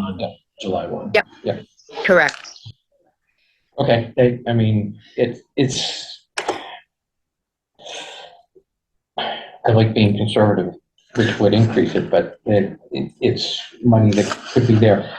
If we come in, we generally do a fall special town meeting. If we're seeing that we don't implement the savings, we come back with a request as warrant article. Partway through the year to increase this. To increase that, I agree with that. Yeah. I agree with that. You know, our position going in is we're trying to save money, and if we can't get the money savings we're seeing, we're going to come back and ask for some more. It also gives us a couple of ways to get to that number, right? Which is because we signed a 3-year agreement for energy costs. Our electrical costs are going to be flat from FY24 to FY25. So this doesn't encompass water. Water is a separate line. So it really is mostly electricity. Yeah. So if we have a year that's the same climate-wise as FY24, we've appropriately budgeted. If we get savings and have a colder year, hopefully those two competing forces will make the budget be more realistic as well. So I think those are kind of the reasons behind it. But I did want to mention to everybody that was my push to kind of keep other energy lines have gone up in this. This is not, because that was something that I know was consistency. If we're doing it in one department, why aren't we doing it everywhere? So this explains that logic. The other big thing you'll see is we separated a new line for pest control. Okay.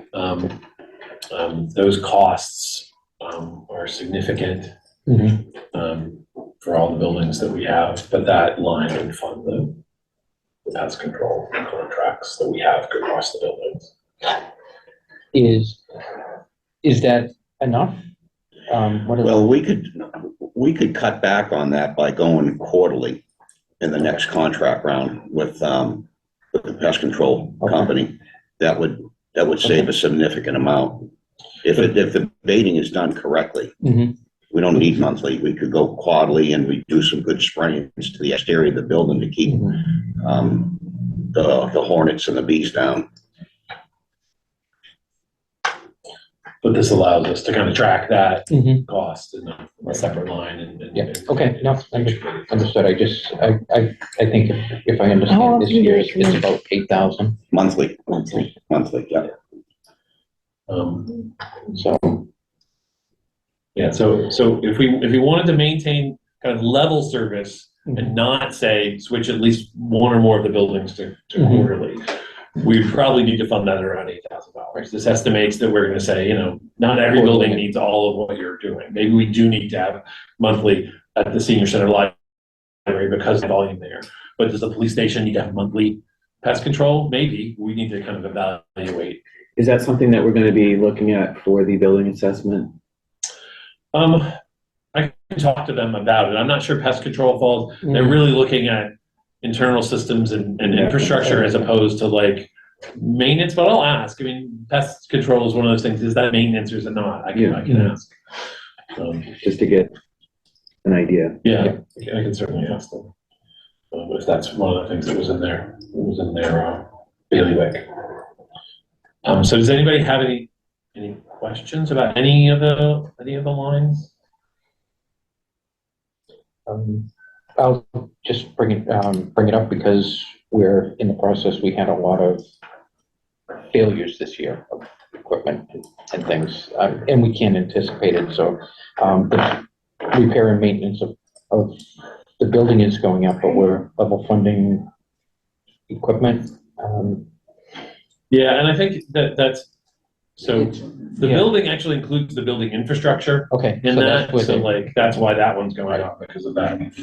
So like when say an air conditioning unit fails in say a board of selectmen chambers, that's repair and maintenance of the building. Kind of, okay. Katie did come and find me some money, The old article. an old article, and I think I we've used seen that in the BVA.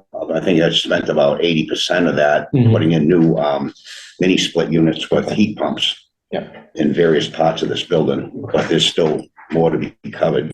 Of course, it's my luck because they're early 90 units. Right. When I go to start them up, they break down. The benefit of the building assessment that I think we're going to have is we're going to have a much more robust ability to say, to have those things evaluated and on a list of like A priority list of, So, And then we can fund those accordingly. yeah, and that's going to drive our 5-year capital plan facilities and drive how we monitor these lines. And so that's actually something, I say that these are lines, we're going to have that building assessment before this budget gets voted on. And so, there's I don't anticipate a radical change here, but it may be that they say, hey, this invisible system that has been working fine, you are lucky that it's been working fine and it might die. So that's something we may need to think about, before the budget gets finalized. Hey, they just told us that we're sitting on a ticking time bomb in some building and we need to do something about it. And that's where I think what Chaz has pushed real hard to get this taken care of. Anybody else? Any other questions? I'm good. Okay. Okay. All right. Rob? Okay, Thank you. thanks, Rob. Thanks, Rob. Thank you. That's on someone down.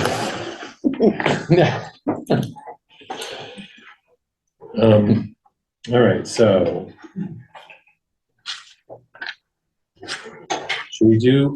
we've kept Katie waiting for so long. Oh, I'm here. I think I'm going home, so. Come on up. Okay. Because you have to speak.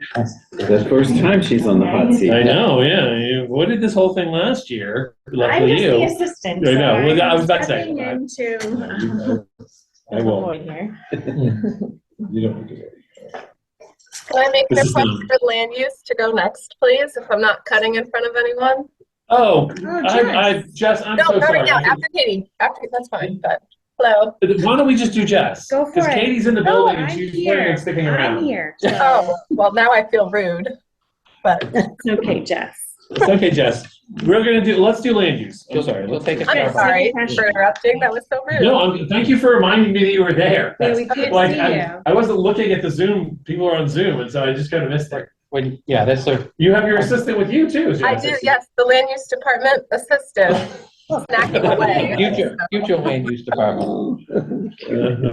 And in addition to land use, we're also just gonna kind of, hook, Conservation, well, I was gonna say Okay. the housing authority okay. into this as well, because they're, Jess's staff looks at this. Yeah. So, let's see, zoom in, share. So Jess, this is the same thing I sent to you. All right. So you have exactly what we're looking at. 204, right? We're gonna start at 161, actually. We'll start with conservation, because it comes, numerically first. I might actually change all this. I might change it, put land use and then all the stuff under land use is That's one fine. big I mean, thing these instead are of only having all these numbers and separate grouping. Yeah. lines, but that's, It's a format. It's kind of, as long as it stays in the same section of, yeah, it's gonna be in general government. It would just Right. be all under land use and all just one.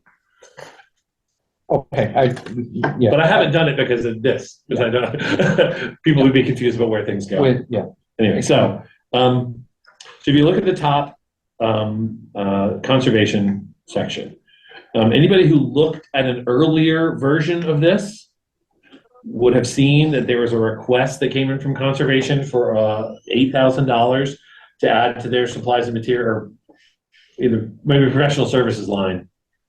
Either way, they asked for an additional $8,000 because they wanted to do outreach and training.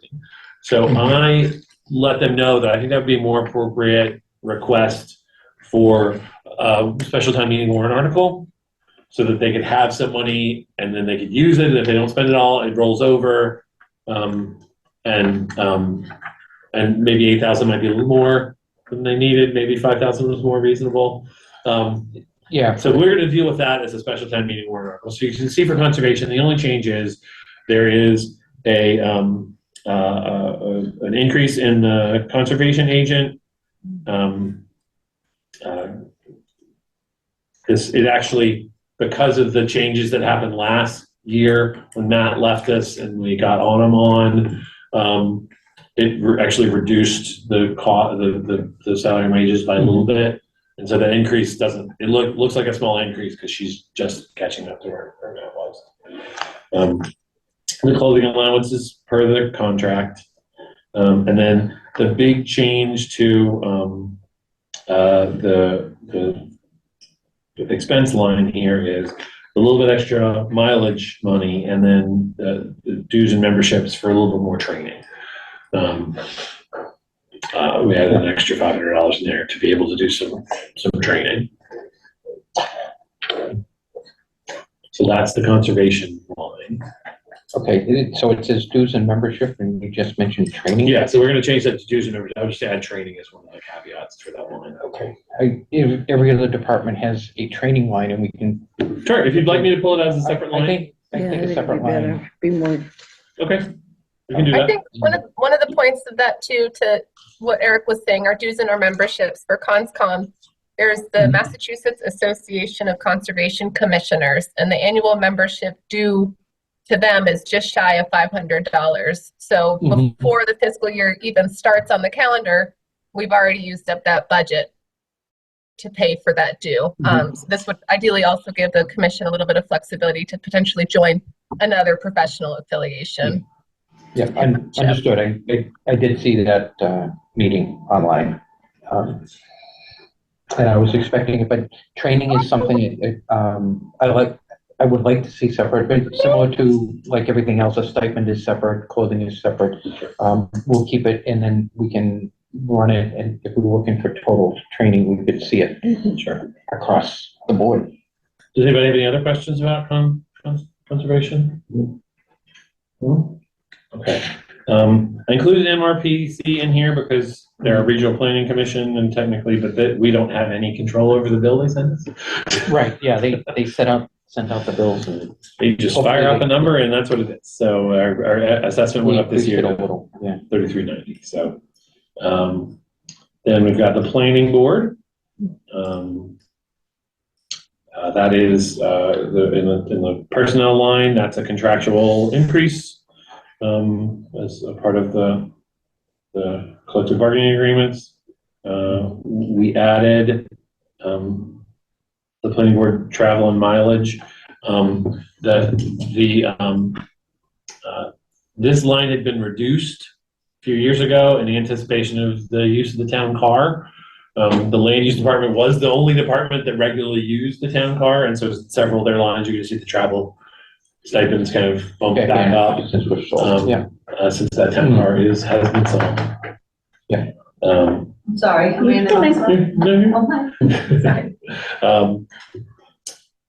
Yeah, so that's that for the planning board. There's not really, that mileage is the only discretionary thing, but it's as a result of having us selling the town car.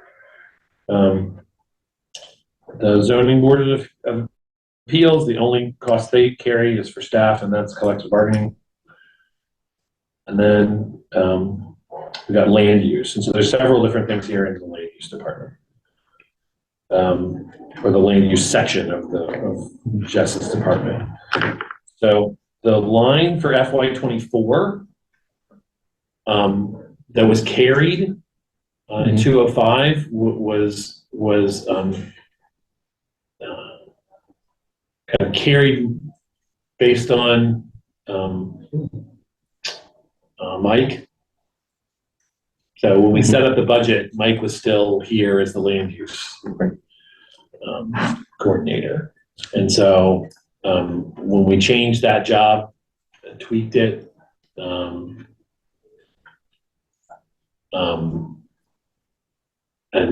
Jess came on board, it lowered our costs, but we didn't carry those costs in FY, we didn't carry that reduction in FY24. We carried that reduction into FY25. So that's why there's a significant change there. We're not cutting Jess's salary. Jess's salary is actually being increased because of the collective bargaining agreement. The housing and grant administrator, that's the increase that was approved by the board of selectmen for cost of living adjustments. And the land use administrative assistant costs that we're carrying over here as well.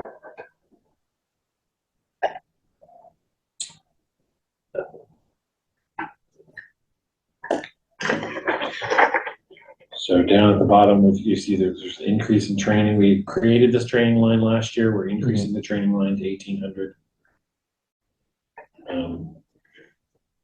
So the clothing allowance was approved for the land use coordinator that had not been there in the last year. So if it's the will of everybody, I could put that into a separate line that says clothing allowance for that 850. Yeah, makes more sense than keeping it in I think it, yeah. clothing allowance. Yeah. Yes, I'll be somewhat looking, depends on how it goes, consistency on that. Sure. So I'll put that as a separate line. But that's where that 850 is. That 850 is the entirety of that. It's just the clothing allowance. It's in the collective bargaining agreement. Yeah, perfect. So this line is actually going down $4,000. So I'm not sure we can complain too much about it. And we have fully staffed and so we've got, when is Aaron starting, Jess? He'll be here the last week in March. Okay, so Erin is our new housing and grant administrator. She was the planner in Concord. Okay. And we, through an incredible, tell me if you agree with this, Jess, through an incredible series of luck, we just happened to be a job that she was looking for at a time she was looking to downsize to a part-time job. Absolutely. I think we just lucked into someone who's incredibly qualified. She really blew us away in the interview. Yeah. So I'm really excited about getting her on board. I hated to lose Allison because I thought Allison also did an incredible job, but getting another really talented person to help us out with this housing and grant stuff, I think is good. And she's got a lot of experience. I think that's going to help Jess and things that are, above and beyond the regular housing and grant duties. I think she's going to be able to carry. I was gonna say the knowledge she brings from everything she did as a full-time employee, bringing it to a part-time. So she's going to be able to do some project management on grants that we hadn't necessarily thought of as being the strength of someone who was coming in. Or had the time for. Right. So it's a big deal. I'm really excited to. I think Jess, she walked out of the room. I think Jess and I were like, we need to hire that person before she gets home. And somebody else calls her back. We waited until the next day. So that's the everything but the housing authority. The housing authority, the only thing we're changing is the wages, which is just an increase. Rate. Anybody have any questions about any of those things? I know I blew through it real quick. Do we recommend putting uniform under the personnel, or are we keeping that under expenses? As I know it's I think different it's everywhere. consistently under personnel. It commonly is. Yeah. Longevity always is. The housing, in some departments it is, some departments The not. only one that it's not, I think, is fire. They move that into expenses, but other than that, they're up in personnel. If it has to do with contractual. Right, sure. We can do that.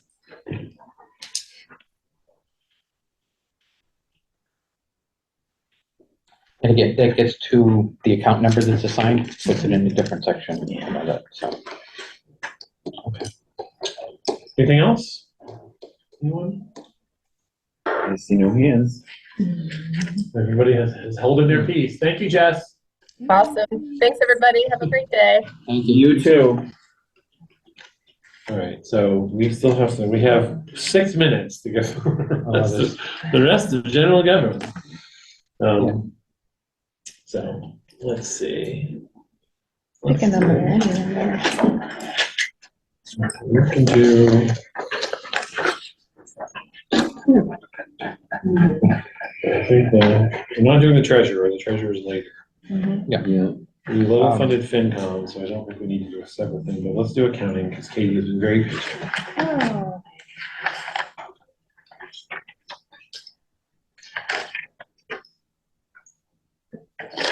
I'm doing Roger's budget. We did, Roger, yeah, he's under human services, I believe. Yeah, that's in the next hour. Okay. Trying to jump ahead, Jackie? Huh? Trying to jump ahead? No, I just happened to see him on the screen. I was wondering where we were. Roger shows up, you know. So. Yeah. Roger didn't want to be late. No. Right. So let's see. Line 37. Okay.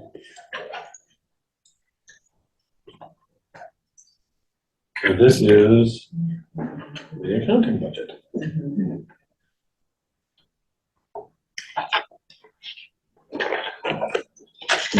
Starting on line 36. Yep. So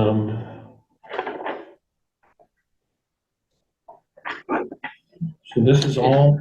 I was gonna say, is that an increase in hours for support staff? No, actually, so it's not an increase in hours. I think that the FY24 budget was off. But I'll double check.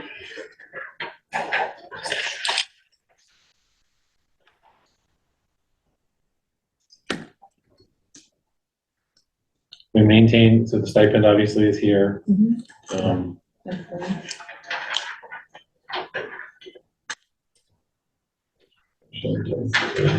Well, when we budgeted in 24, that things were, so many different things were in flux that we were trying to make sure that we were covering all that we had to cover.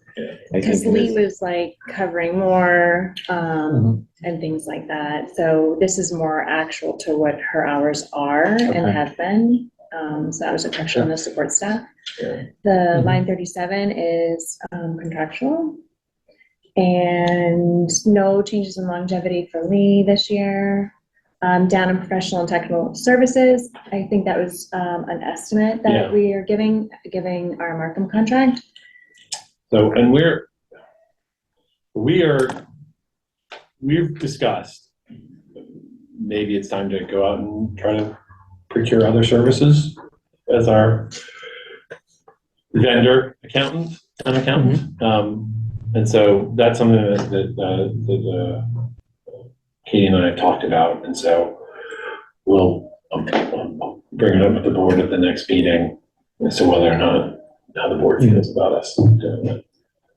We have some options and thoughts. Yeah, we have some ideas about ways that we might be able to do it in a way that's more effective. It may not be more, if we're talking about the same, it may not save us a ton of money, but it may be more effective In training and support. in support for Katie, which is Yeah. what we need to make sure that. For the town, yeah, I think it's good to have somebody a little bit more on hand. Yeah. Right, it'd be For nice all to of have us, somebody face to face. At least every once in a while. Yeah, well, that's the piece. It's kind of, I mean, having done phone support and remote support, sometimes being face to face, you get the real reaction and you can see. I know, my last 2 weeks Exactly. alone will tell me how hard it is to be a Zoomer. All the time, even Zoom, when you have the cameras working, it's not the same. What I need is like a life-size bobblehead in the chair Yeah. that I can zoom out of the eyes of, and that way people can come in and like talk to me. Little robot. Yeah.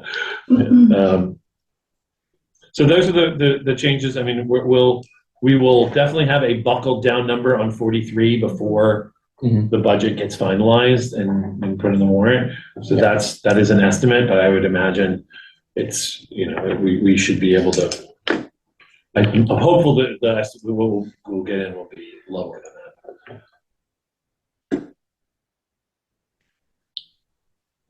Anybody have any other questions for anybody? I'm just gonna look quickly on the office supplies. Is going to 800 this year. It seems as though we're already there. Is 800 enough, or do we need to? I mean, I think so. It was just kind of this year, some of the expenses were updating. The office has been empty for quite some time, so I needed more folders, file folders, and things like that. Okay. But I do feel that we could work in that number. Okay, I just want to make sure. Yeah, Kinda like yeah, when thank you you. see the numbers. I needed a camera, things that, Mhm. no, I don't think we'll have those expenses. Okay, there were one time Yeah. expenses, so. Yeah. Anybody else?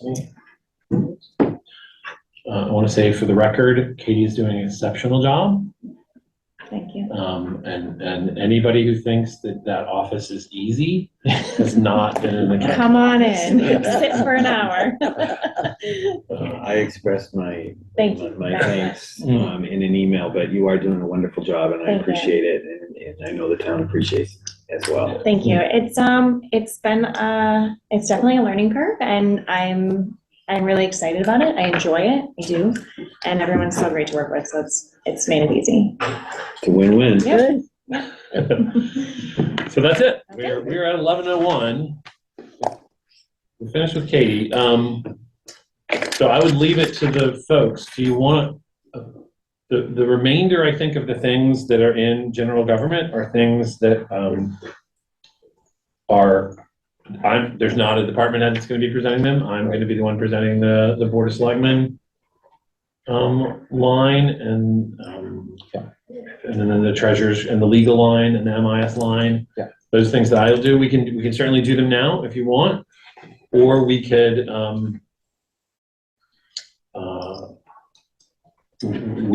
push those off till the end when all the people who are already here. If we could, I think that's better. Do you I guys do think too. that? Yeah.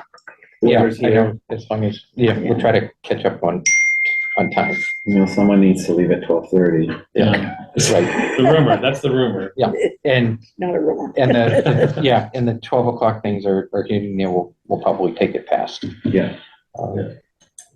So I'm open to whatever anybody wants to do. If you feel like those are things that are important Well, to I talk think if about now. people are here, let's take care of them. Okay. Move 'em on. Yeah, and if we I have agree. a thought or can get through something quickly. Yeah, I mean, I'll have them ready to go when we're ready. Okay, so, we're doing human services, right? Highway and streets next, Oh, and human services, you're right, it's kind of like that second. kind of- Jim, is that, Yeah. I'm here. okay, so Jim is here. Okay, so I think if it's okay with folks for us to, because you guys are here in person, can we do the council on aging? First, they're in the building, and then we'll move to the people who are on Zoom. That's okay? Okay, people at short first, Yeah. priority.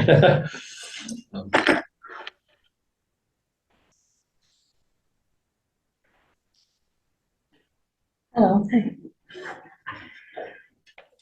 So we're starting on line 652. Yes, we're on line 652. Just share the screen.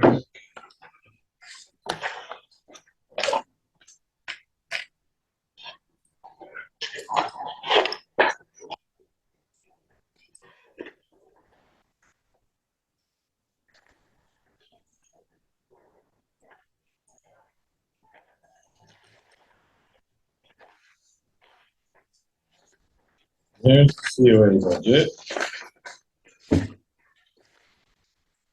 Here we are. So,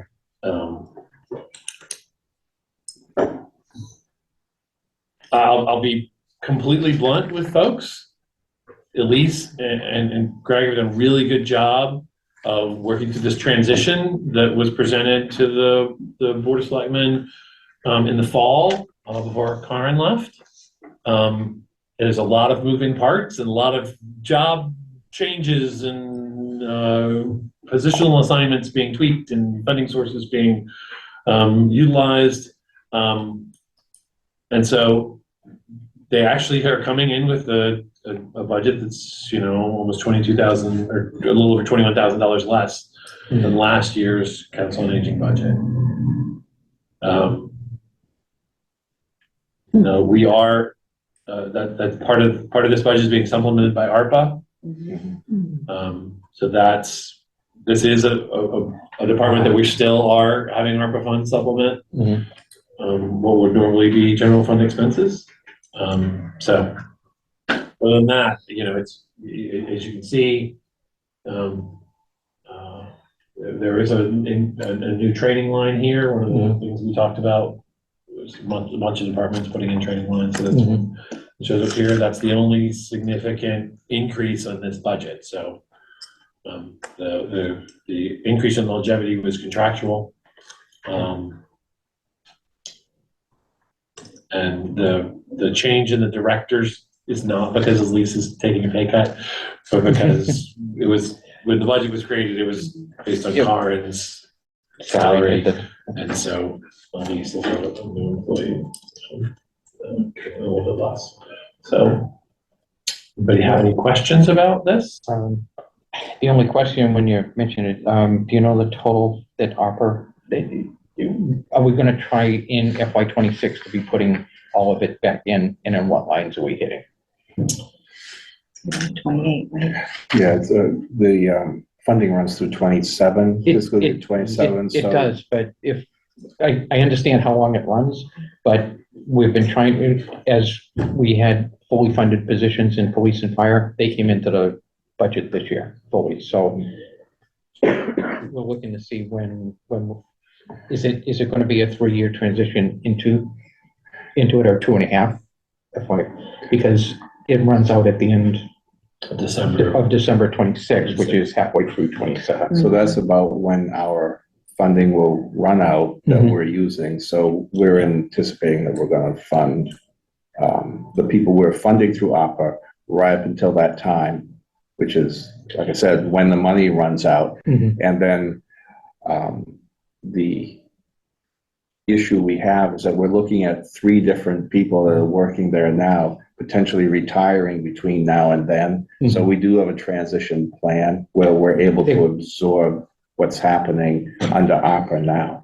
Our biggest concern is outreach services that are being provided by the community services person. Right. Depending on what happens with her, that could be huge. Yeah. So I think the answer is the transition plan that Karen and Elise and Greg worked on actually incorporates those concerns, the concerns about ARPA funding going away and reallocating the grants, the foundation grants that the senior center gets and to limit the increase in the general budget as ARPA goes away. With anticipated retirements and those jobs not necessarily staying in the same format that they were, but that person who's. Okay, so there's a migration of responsibilities and people that right now they're being funded by ARPA. We've moved them more to the positions that we anticipate people retiring from, and so the impact isn't going to be there. So as we look forward to a real plan, that's right. You've got it. We need to piece it together and see what that looks like on the overall. So you're looking for something more formal? I think, yeah, a little more formal. Well, I think the transition plan, I think that's something maybe what we should do is schedule a time to present that transition plan to the FinCom, like you presented to the board. Yeah. Yes. Okay. And then again, it gets to budget process. Budget process is telling us, look at there needs to be a 5-year forward look, and that fits right into it, so that we can see. So I do think that Greg did bring up something crucial, which is the community services coordinator position does supplement the needs of the senior center in a significant way. Yeah. Such that if that position were to go away at the end of ARPA, it would create a gap in services there, which is in the beginning why we were funding part of it out of the.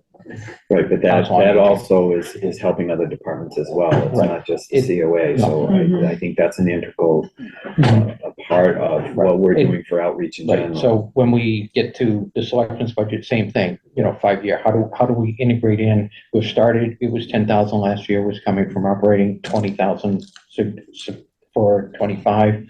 And as we go, how can we integrate it into the budget without impacting us so that it falls within the Prop 2.5? We're not going to have a huge. And we're not. We don't have a cliff. We're putting that cliff of getting it. Andrea has a question. Andrea? Yes, the trainings, the new training line, who is that for? That training will be for 2 purposes. One is for, what's this training line, the 1545, that's for the annual MCOA conference, where about 3 of us usually go to the conference once a year. Okay, well, then in the past you paid for it yourselves? No, that usually came out of, was that the formula grant that we used? Yes. So you just broke it out this year, in other words? Yes, we moved some categories around to better reflect where the expenses should be coming from. Great. And the formula grant, I think, is going to fund a position now. Yes. Instead of funding that. Funding the training. I think it's appropriate to have the training with the general fund for it, so we can. So we all know. I think all of them are now broken out. Yeah. Right. Yeah. I think it's appropriate. Anybody else have any other questions?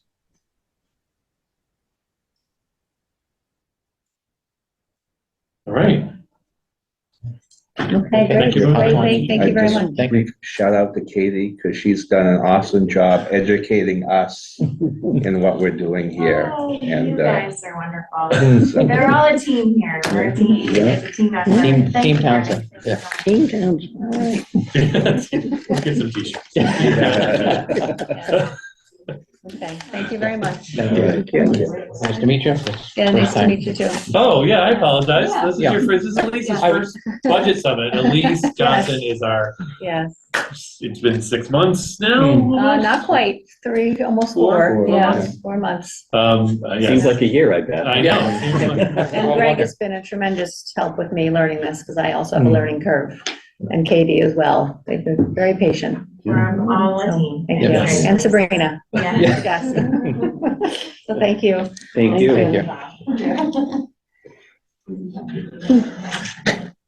Okay, so I see, I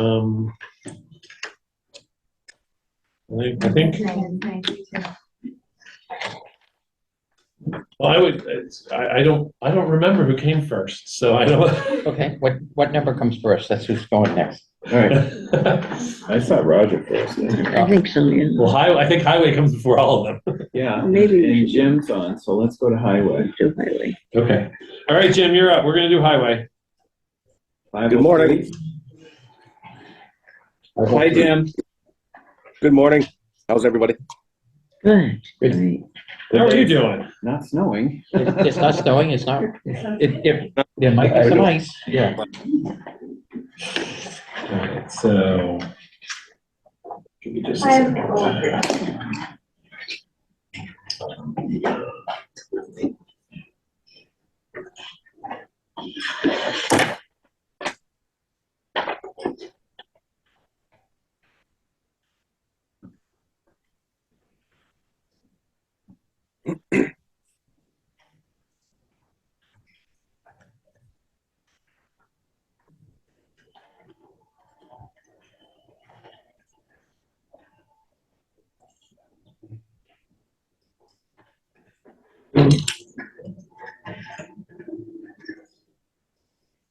Okay, so there's the highway budget.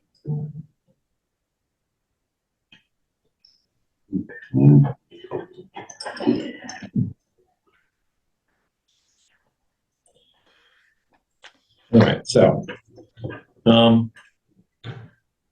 overall personnel for highway is pretty straightforward. It's only a 3.7% increase year over year. The major change is in 508 to the highway support staff. That was as a result of a negotiation with the clerical union that impacted line D in the union and eliminated the first two steps and added two steps at the end as part of the collective bargaining agreement. So it effectively added the cost of that support staff that we had increased last year. It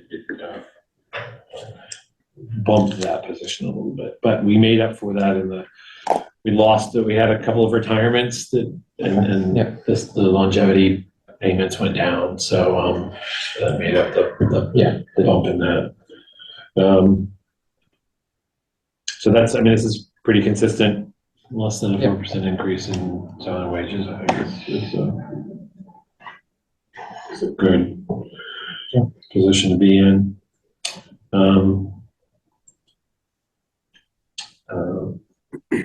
The big changes here are in the expenses are to the repair and maintain building and professional services lines. The first one is just a result of I think Jim doing a more realistic evaluation of those buildings as they start to. As they start to age, this year his EVA on the maintenance is overextended on the amount, so makes perfect sense. We needed to more appropriately fund that. Yeah. No, is that part of the assessment, isn't it? Is the highway building a part of the municipal building assessment? Yes. So that should fit into the plan. Yeah, and that'll help us appropriately budget that going forward. Yeah. And the other one is professional services. Those are that increase is a result of some professional services contracts that Jim has. That just the costs went up the last time they negotiated. Now it's a large percentage increase dollar wise. It's not huge. Unfortunately, that's sometimes on those smaller ones. The moderate increases can make the numbers look really high. Right. In those cases, we need to look at the bottom line sometimes and see what the overall in the expense. So the big change here is that, and I will say this, folks who saw the original budget, Jim had asked for $500,000 in pavement management. So at this time, we've removed the pavement management from this budget. That does not preclude us from going back and adding in pavement management as we get closer to seeing what's really going to come out of the overrides. Fingers crossed. Yeah. Yeah. If the overrides pass at their current levels, and we've been able to reduce our exposure on other lines, there will be some funds available for us to put back into pavement. I think the overarching philosophy is this is one of several that we want to make sure that we have several different options available to us when. At this point, it's the optional line. We don't know what number to put in there until we know where the others are. And so for instance, if we cut the clerks off, the clerks by $20,000, that means our total exposure on the budget goes down by $20,000. It's not unreasonable to think that if the overrides are successful, that we could restore that to the pavement management line, along with any other, savings that we've made in other departments. I think that it's important for us as a town to understand that paving is a real issue for people, and they have real expectations. And Jim does a ton of work with, the limited resources he has. So anything we can do to support that, I think, would be really helpful. And so that's it is. I mean, having been a recipient of new paving after 40 some odd years. and that's it. Sorry, Don. It's another 40 years before you're on the list again. And I get it. It's kind of like, but it's been nice. Smooth roads. Smooth roads. It's kind of like the whole front of my driveway. It's kind of, we had built-in asphalt curbs. Sure. Out of the same material. Yeah. And when the plows came by, they just took them out. And a couple of years now, and it's fine. It's kind of like they're not getting dug up anymore. So it's nice. It's new technologies, new ways of applying it, and looks a lot better driving through the neighborhoods. So does anybody have any questions about this section? I'm good. Okay. Andrea, anything? I'm okay with it. All right. Okay, so snow and ice is level funded. Snow and ice is level funded because we're allowed under Mass General Law to level fund that and deficit spend and then pay for it later, as long as you don't reduce the appropriation from the year before. Yeah. I would love to increase this, but because we can deficit spend, we increased it $25,000 last year. I would love to increase it to try to get it to a more realistic amount. Yeah. Jim, do you know where we sit on the snow and ice deficit right at this moment? I think we're roughly 130 in the red. Okay. Which is good. Yeah. Last year, like 270 in the red. Yeah. Right, but this has been an extremely mild year, so doesn't that show that even if we increased it this year, we should still be pretty safe? Oh yeah, we could increase this $50,000 or $100,000 and probably still be safe. Yes. Yeah, easily. I'm looking at salt, and salt is at 100 and the snow and ice replacement equipment is sitting pretty significantly. It's 85,000. If we're 85,000 just on the salt. Yeah. And that'd be a place where we could probably do it. Oh yeah, we could totally. That's where I would increase it. I would increase it. Yeah. We did it $25,000 last year, and we're still. So we could increase it if we have the funds to. Right. I think that's the biggest piece. But we can't get and always count on having free cash and certified free cash at the end of a year to then come back and totally pay for this. So it's kind of like, so we have to again strike a balance of trying to get it higher, so we. So that we are maybe looking at 200,000 a year. So like instead of 3 or 4. I think increasing this by $25,000 would make fiscal sense. Try to get it to a more, move it gradually towards a more realistic number. Yeah. And I can certainly do that. I didn't want to do that until we got to the point. I would do this with the pavement line as a secondary. If we come to the end and we look at look at the numbers and we can squeeze in some money into both. That's maybe the way to go. Yeah. So I mean, I think that makes sense. And so it's not in this iteration of the budget, Mhm. but I think if the lines that I would be looking to increase would be snow and ice and payments. The street lights are level funded from last year. We do have a contracted price for energy. So Mhm. it's not unreasonable to level fund streetlights because all we're doing is paying for electricity. Yeah. Just a question, Jim, are all the streetlights over to LEDs that are around, or do we still have some of the older? No, I believe we still have some of the older. Okay. Okay, I'm just looking at LEDs are much more energy efficient, but we've got to spend the money to. Yeah, spend the money to save the money. Yeah. Anybody have anything for Jimmy? Anything that they want to ask?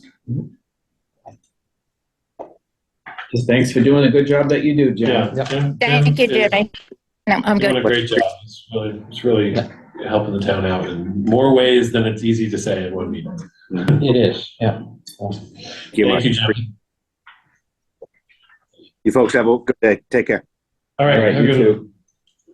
one. Okay, so who's the next contestant on? The budget is right. Let's see. Roger. And then Carla. Hi, Carla. Carla.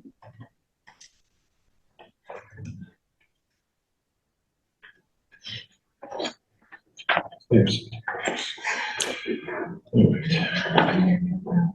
574. Looking for numbers. Yeah.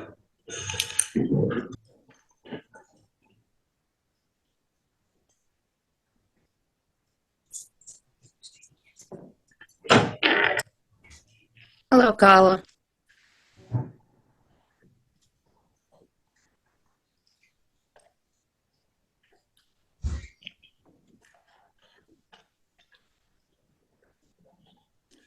Okay, and then sharing the cemetery budget.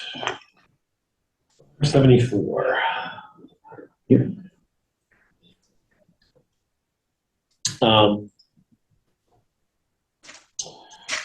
So the changes in the top portion of this are contractual. So every change in the personnel section is all due to a collective bargaining agreement. Except for temp help, which is just an hourly wage increase. And then Roger level funded everything else. So I didn't look at the cemetery BVA for energy. So I didn't know whether or not that was the one question I had. We're about 87% right now. So we might need to Yeah, up there a little bit. up that. Well, how much what's the expenditure now, the number? The number right now, total expended, we have $500 left in the budget. The budget is set for 4,227. So it's 3750 about. 3,700, say. 3698. Yeah, Change. so if I did 3,700, you said divided by 2 times 3 equals 5,500 is what the budget should probably be at for a regular year. So I think it probably makes sense to increase that line so that we're not looking at a deficit in FY25. If we increase it up to 5,700, that probably makes sense. I can help fund that out of my cemetery funds too, because it is a cemetery building. I think you have other expenditures for those funds, right? Well, I mean, I I mean, We'll make you pay for it for this year. Yeah. yeah, yeah. We'll make you pay the bill this year, but I think we should fund it appropriately in FY25. Okay. Yeah, or turn the heat down. Yeah, yeah, you keep it too warm over there, Roger. Come on. So if it's okay with folks, To increase that to 57. increase the cemetery budget to 5,700. That should, that would cover a year like this year plus a little bit extra in case it's a little bit colder. Yeah. That works for me. Anybody have any other questions? There's not a lot to question Roger about here. Anyone? There is not. I'm just wondering on the uniforms, I haven't done consistency and I haven't asked the question yet. What's the number of people that are getting uniform allowance? And is it completed? It went up from 1 to 2. Yeah. There was an employee of the cemetery department, the foreman, who is not in a union, there's a proposal to bring them into the union starting in July. Okay. So it wouldn't change his wages, but it is gonna add on a uniform allowance for that union. So that is, I think, that's $1,000 of that. And then the 850 is the union increase from 600 to 850 for the supervisors. Okay, and that was the piece I was looking at. So the others that seem to have 2 people was about 1,400 and something. The union, the operating foreman that Drew would go into is the highway and water union. Okay, yeah. And they're, because of the outside, the nature of their use of uniforms, they have a higher. They have a higher, higher uniform stipend than supervisors do, so. All right, sorry, Roger. You're done. That's it? That's it. Wow. That's I feel put out now. You keep it level funded. Yeah, we try to make it easy when you level fund stuff. Yeah, you made it easy. Love my budget. Well, thanks for everything, guys, that you do. Thank you, Roger. Roger, by the way, also doing a great job. Yeah. He steps up whenever the town needs him, and it's really impressive. So we really appreciate you, Roger. Thank you. Thank you. Thanks, guys. Have a great day. Thank You as well. Thank you. All right, so Board of Health budget. Carla, you are on the clock. Hello. Give me just 1 second. I want to start with Board of Health is 624. I can share my screen.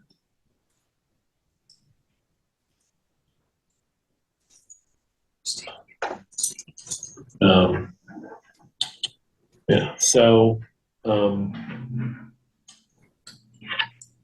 the increase in the Board of Health support staff is contractual. So those are the clothing allowance. You can just talk, Carla. You just interrupt me. Just knock me over. Okay, I'm sorry, Eric. You had asked me to double check the support staff, and that was off by about 1,100, so it's 48,500 and change, and I apologize because I'm working remotely. Yeah. Yeah, you sent that to me. I apologize. I thought I had put that in this. Yeah, so that's actually the 925 increase in that first line should actually be like 1,800. Oh, I've already got it in. Oh, I apologize, Carla. I pulled up the one that I showed you. I've changed it for everybody else, but I pulled up the one that I showed you before we made that change. I'm sorry. Okay. He That's my did fault. send out an Excel. I sent out an updated one that had that, but I didn't. Thank Didn't you. update your PDF. I didn't update my PDF. I'm sorry. So those are the changes up there again, contractual and the longevity and the clothing allowance. This is the first year that the Board of Health agent was allowed a clothing allowance in the collective bargaining agreement. The expenses were all level funded. You'll see a significant increase in our landfill engineering total and our Neshoba Board of Health total. Those are contractual increases for those services. So Neshoba Board of Health increased kind of across the board to their member towns. And our professional services landfill engineering is a contractual increase that takes up to 21,700. And I think that's, what is it? It goes up to 22,000 the following year, 22,000. Carla, is that right? Yes, it is. Yeah. For So the engineering? For the landfill engineering, there's gonna be slight increases over the next Okay, 3 did we years. just sign a new contract, so? Yeah, that's Yeah, how they do it. okay. Anybody have any questions about those? Do not. We'll go back to solid waste. So, the only change here, and unfortunately at this point in time, it is unfortunately probably an underestimated number, is the solid waste curbside pickup and transportation for the trash contract. So that is, the $800,000 is a placeholder. Unfortunately, it's probably an underestimated placeholder. We don't have a final number yet on that. Between 825 and 850, I think is probably a more realistic expectation, which is, again, a significant increase in the trash contract. We've had, the contract expires at the end of FY '24, so this is a new contractual negotiation. And then that's ongoing with the Board of Health, correct, Carla? Yes. Yes, we'll be meeting Monday on the topic as well. Okay. And how many years are you looking for the contract? 3 years. 3 years. Thank you. You're welcome. And maintaining the same level of pickup curbside service? Yes. Okay. Yeah, and Carla knows better than I, but my understanding from discussions with the chair of the Board of Health is they're not anticipating requesting any changes in the structure in that part of the contract. So it's the same level of service. Right. Maintaining the level of service, the cost is going to increase those amounts. When we get a final number, this is one of the lines that is driving not knowing whether we can fund more in the snow and ice or in the paving line is the solid waste and curbside pickup number. Anybody have any questions, concerns about that? No. Do we have any guess when we get a final number? And just looking at the schedule of how late in the budget preparation season we might have it. Do we have? Carla, do you know when we might get a final number from them? I think you're going to have a final number in 2 to 3 weeks. Okay. So if we get something by the end of March, that would be great. That would be, but then we could start up April with a real number for that. And that again will trickle down to this isn't the only line that we're going to have to do some trickle down with, but it is what we need. Anything else from anybody? I don't know if I'd use the word great, but. Getting it locked in is great. The increase might not be great, but knowing what it is. Knowing numbers is good. Yeah. Guessing numbers is bad. I was gonna say a few years ago when we, were changing numbers in the budget right up until Hours before. That's We've come a long way. Yeah. Okay, so that's it. Thank you, Carla. Appreciate your time. Anytime. Thank you. Thank you. Thank you. Take care. You too. And we are ahead of schedule here now. Yeah, well, this is our makeup time. Let's see. Anything else? Let's see. We did cemetery and parks. We did the housing authority already. We did board of health. We did those. We did council on aging. So the only last thing to talk about is veterans. And veterans, that did change, you said. Yeah, so that was a change. Throw that up on the board real quick.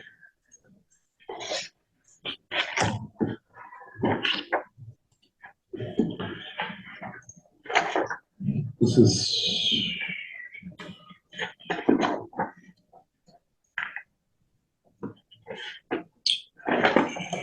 Well, it's been nice that my notes have been exactly what your comments are, so I haven't really had to say much. So let me share the screen. So this is the veterans total. There we go. So what's that, 670? Yeah, line number 670. So the big change here is the and I can pull it again out as we talked about, is pull it out is to get some training money in. Yeah. So So there's, the town went for a long time with the veterans agent who had been doing this for a long time, and we now have a new veterans agent, and then this fiscal year, we hadn't budgeted in any kind of training, but we do need to have some training and some software upgrades to a piece of veteran software that she wants. Right. So I'll pull it out to a separate line there. But it is, so it's $1,650 extra in between software and training. And that's just a one-time expense? Well, no, I think it's the training is, so of that $1,600, $500 is for software and licensing. Mm-hmm. So I don't want to say that that's one time, because I think it's licensing would be every year. Forever, right? And $1,000 is, or $1,100 is for training in conferences. Okay. And so that allows her to participate in some conferences and training to bring her up to speed to make sure our veterans are good. Yeah, and again, agree that a list of contacts that she can, with some experience, that if she hits something. Yeah, and so we have she's a support system. We do have a little, we do have there was a veterans agent who was the one who had stepped in and helped us in the breach. We didn't have everybody, and he's still helping Natalie out. But I think, we need to further her education or training as well to make sure that there's training. And that, that may not be a forever line. We may not need to spend $1,100 on training every year for her forever. But I think for the next couple of years, while she's getting up to speed, having a robust training line is helpful. So that's the. Have you got any questions for me about that? That's the main difference there. If people are okay, we can take the rest of this time to maybe go back and try to do the rest of general government.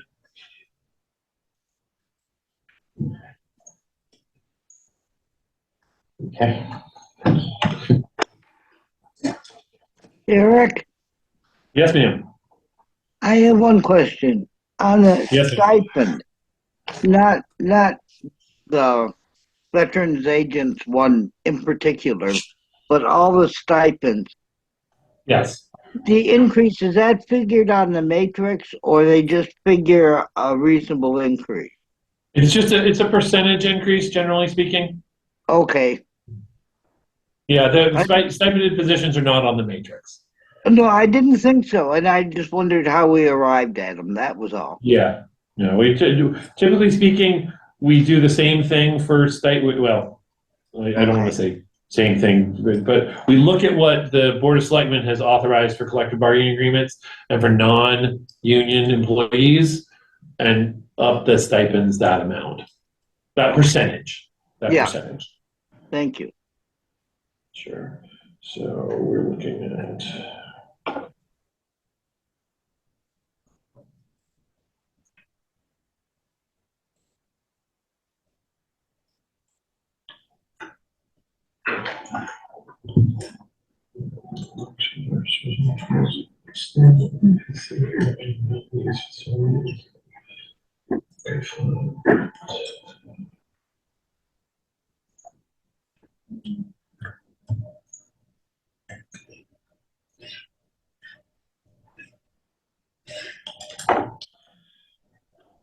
Okay, so.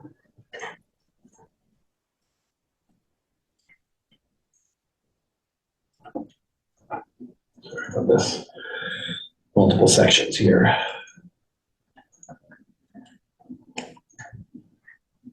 Okay.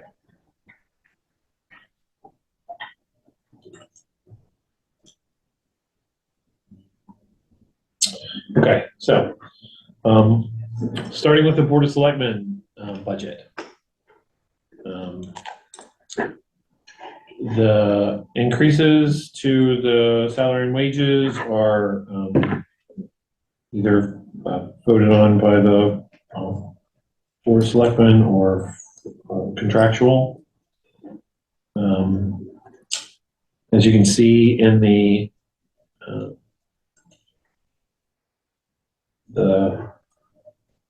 lines for the community services coordinator and the human resources manager. These are the two lines that are funded fully by ARPA. As we did last year, where we took $10,000 and put it for the general fund budget toward these lines. This year, we're putting $20,000 for each of those lines. The goal being, we do that if we did that in FY26, we're going to be funding $30,000 towards these for each of them. FY27, we'll be doing $40,000 each towards them, and FY28, we'll be absorbing the entirety of The remainder of of their services. So it is breaking it down so we don't hit that cliff on these two positions. And these are the only two other positions outside of the ones that we've discussed that have that sort of cliff. And then the other question is their benefits already funded by operating budget, or is ARPA covering their benefits? I believe that benefits are already funded by the operating budget. Okay. So that's not in the ARPA line. Yeah. But I will double check that. I'll get back to that. Did you say I'm right? Yeah. Okay. I double checked it with Katie, and Katie says I'm right. So I always take that. Whenever somebody says I'm right, I will take them as gospel. Go ahead, Andrea. I'm just confused. I thought we voted to take that $10,000 out of the budget. They said, to not figure in the ARPA funds or something. Oh, yeah. So we did vote to take we voted because in FY24, we had included ARPA money in this grid. Mm-hmm. But yeah, so that like it was like a funding source, like the ambulance receipts reserve. We just counted ARPA as a funding source and just tracked everybody's full salaries in the budget. Right. And so what we did was we went and we voted and took the portions of everybody's salaries and expenses that were being funded by ARPA. We took those out of the budget. That's what we did last fall. So then they actually weren't increased the $10,000. Or yeah. Okay, so do you have the BVA available? That might help. The BVA. The BVA on the lines. So when I look at the FY24 budget that we're in now, yeah, the 10,000 is there. So what we did is we took out the ARPA portion of it of their salary, yes, of the salary, and left the 10,000 that we had said is coming from. Yeah. So for instance, and I'm making up these numbers, but if the community services coordinator was a $50,000 a year position, that means 40,000 of it was ARPA and 10,000 of it was general fund. So we took out the $40,000 that was ARPA, but left the $10,000 that was general fund money in the budget. Right. So the $10,000 was still being funded from the budget.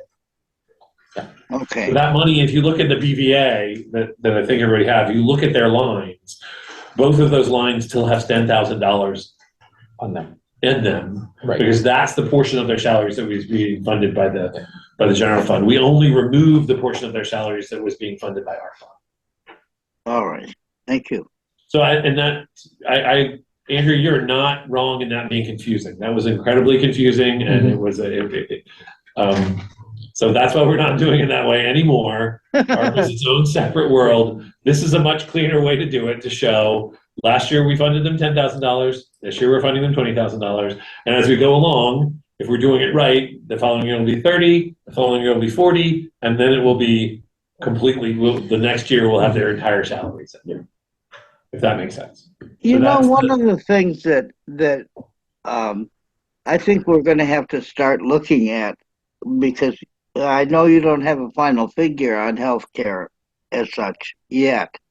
However, we could maybe afford these salaries, but maybe we can't afford them in conjunction with the benefit.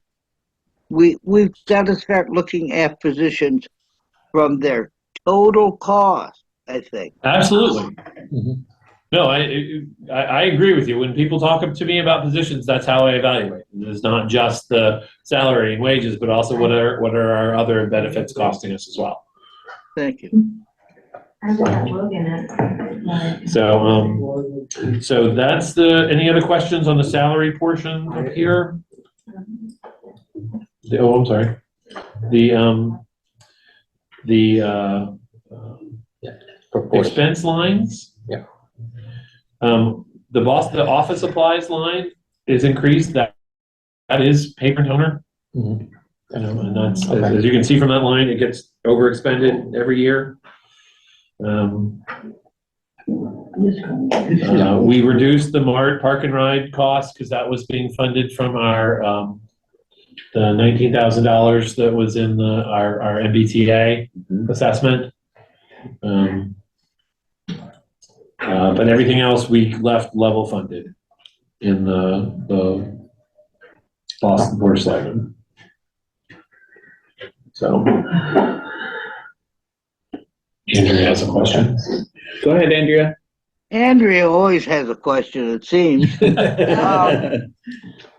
Years and years and years ago, we combined all the departments and bought paper for everyone. And the person who was, at that time, it was an executive secretary, not an administrator, she contacted the schools, and she had gotten such a good deal on paper that we really lowered it by buying all the paper for the school and the town in bulk, because we could buy so much. Has anybody looked into doing that kind of thing again? Sort of a bundle, a conglomerate of the town and the school. Yeah, we can certainly reach out to North Middlesex and see if they've got, yeah. I mean, especially for the high school, it might not make sense to do it for all of their facilities because right, hauling it to Nissitissit is, is a. And then it takes a little arrangement on how you disperse the paper and all that stuff, but you can do that at the time. But a lot of times, if you can buy in great bulk, you can save a good deal of money. Yeah, I mean, in this day and age, when we've got state contracts that set up really good prices for things that any municipality or regional school district can use, they've tried to kind of do that on a statewide level. Like, we sign up this company to provide this service, and this is the cost, and anybody can sign up for it. There are some financial differences between a school district and a town that make it kind of challenging for us to do procurement together, but it's certainly something we can look at. Thank you.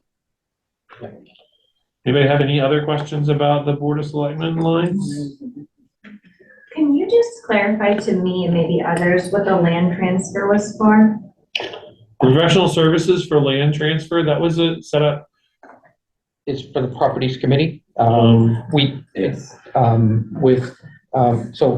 for the properties committee, we felt that if we had to do a survey or any other kind of piece, that's what there was a little money. We don't even think it's enough to do a lot of it, but it was a start to look at as if we have to do a survey to break it up. 182 Warren Street, we're talking about that as a possibility.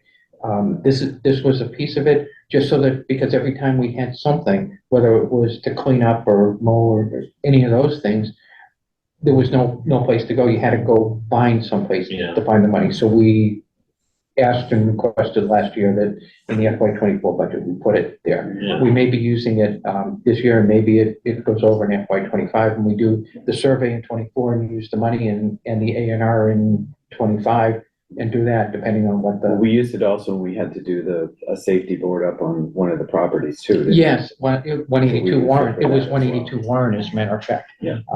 We had to board it up for safety, Yeah. but there was no place for the funds to come from. So All those, we're we're trying to find funding sources for all those little things about owning random properties all over town. Thank you. And so that's the goal behind that. And try to right size it. The properties committee is looking at, things that are coming in where, Melissa's gonna provide the list of things that we might get through land court, and then we have to look at them and see, is there anything? Does it have to be, do we have to rent fences and keep people out? Post no trespassing signs. All of that costs a little bit of money to do, so there needs to be a place to come and be able to get it. The last thing on this page is the FinCom, which we just level funded from the year before. Yeah. So I think we can- Yeah, well, with all the requests we've had. With all the requests we've had, yeah. and it's- I would say we'll leave it at the 50 and try to. Yeah, we'll see Try to how that. manage it. Yeah, see how it goes. It's kind of like, because I don't want to tie up money that then just gets re-verified as free cash. I don't want it tied up for that long. Sure. So, Yeah. we'll keep it. I know, it's a balancing act. So I've thrown up, town council legal services. You know, we level funded it the year before after dropping it the year before that.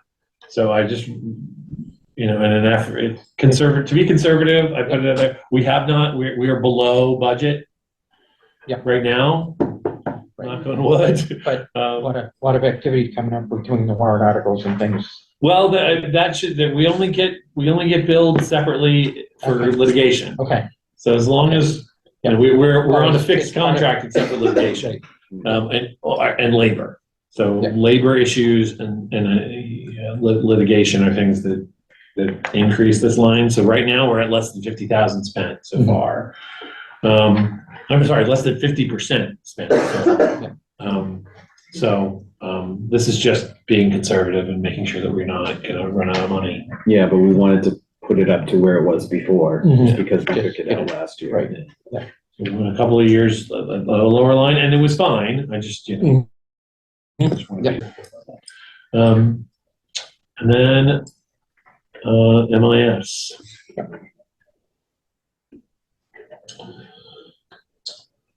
Small increase. Yeah, just a slight 22% increase in MIS. So this is again, something where we're trying to right size the budget. Yeah. Um, And again, I'll mention it here. I think we should separate the contract, the monthly contract and the annual licenses. And that's what section 107 there, that new line, okay. 107, Purchase other services. purchase services.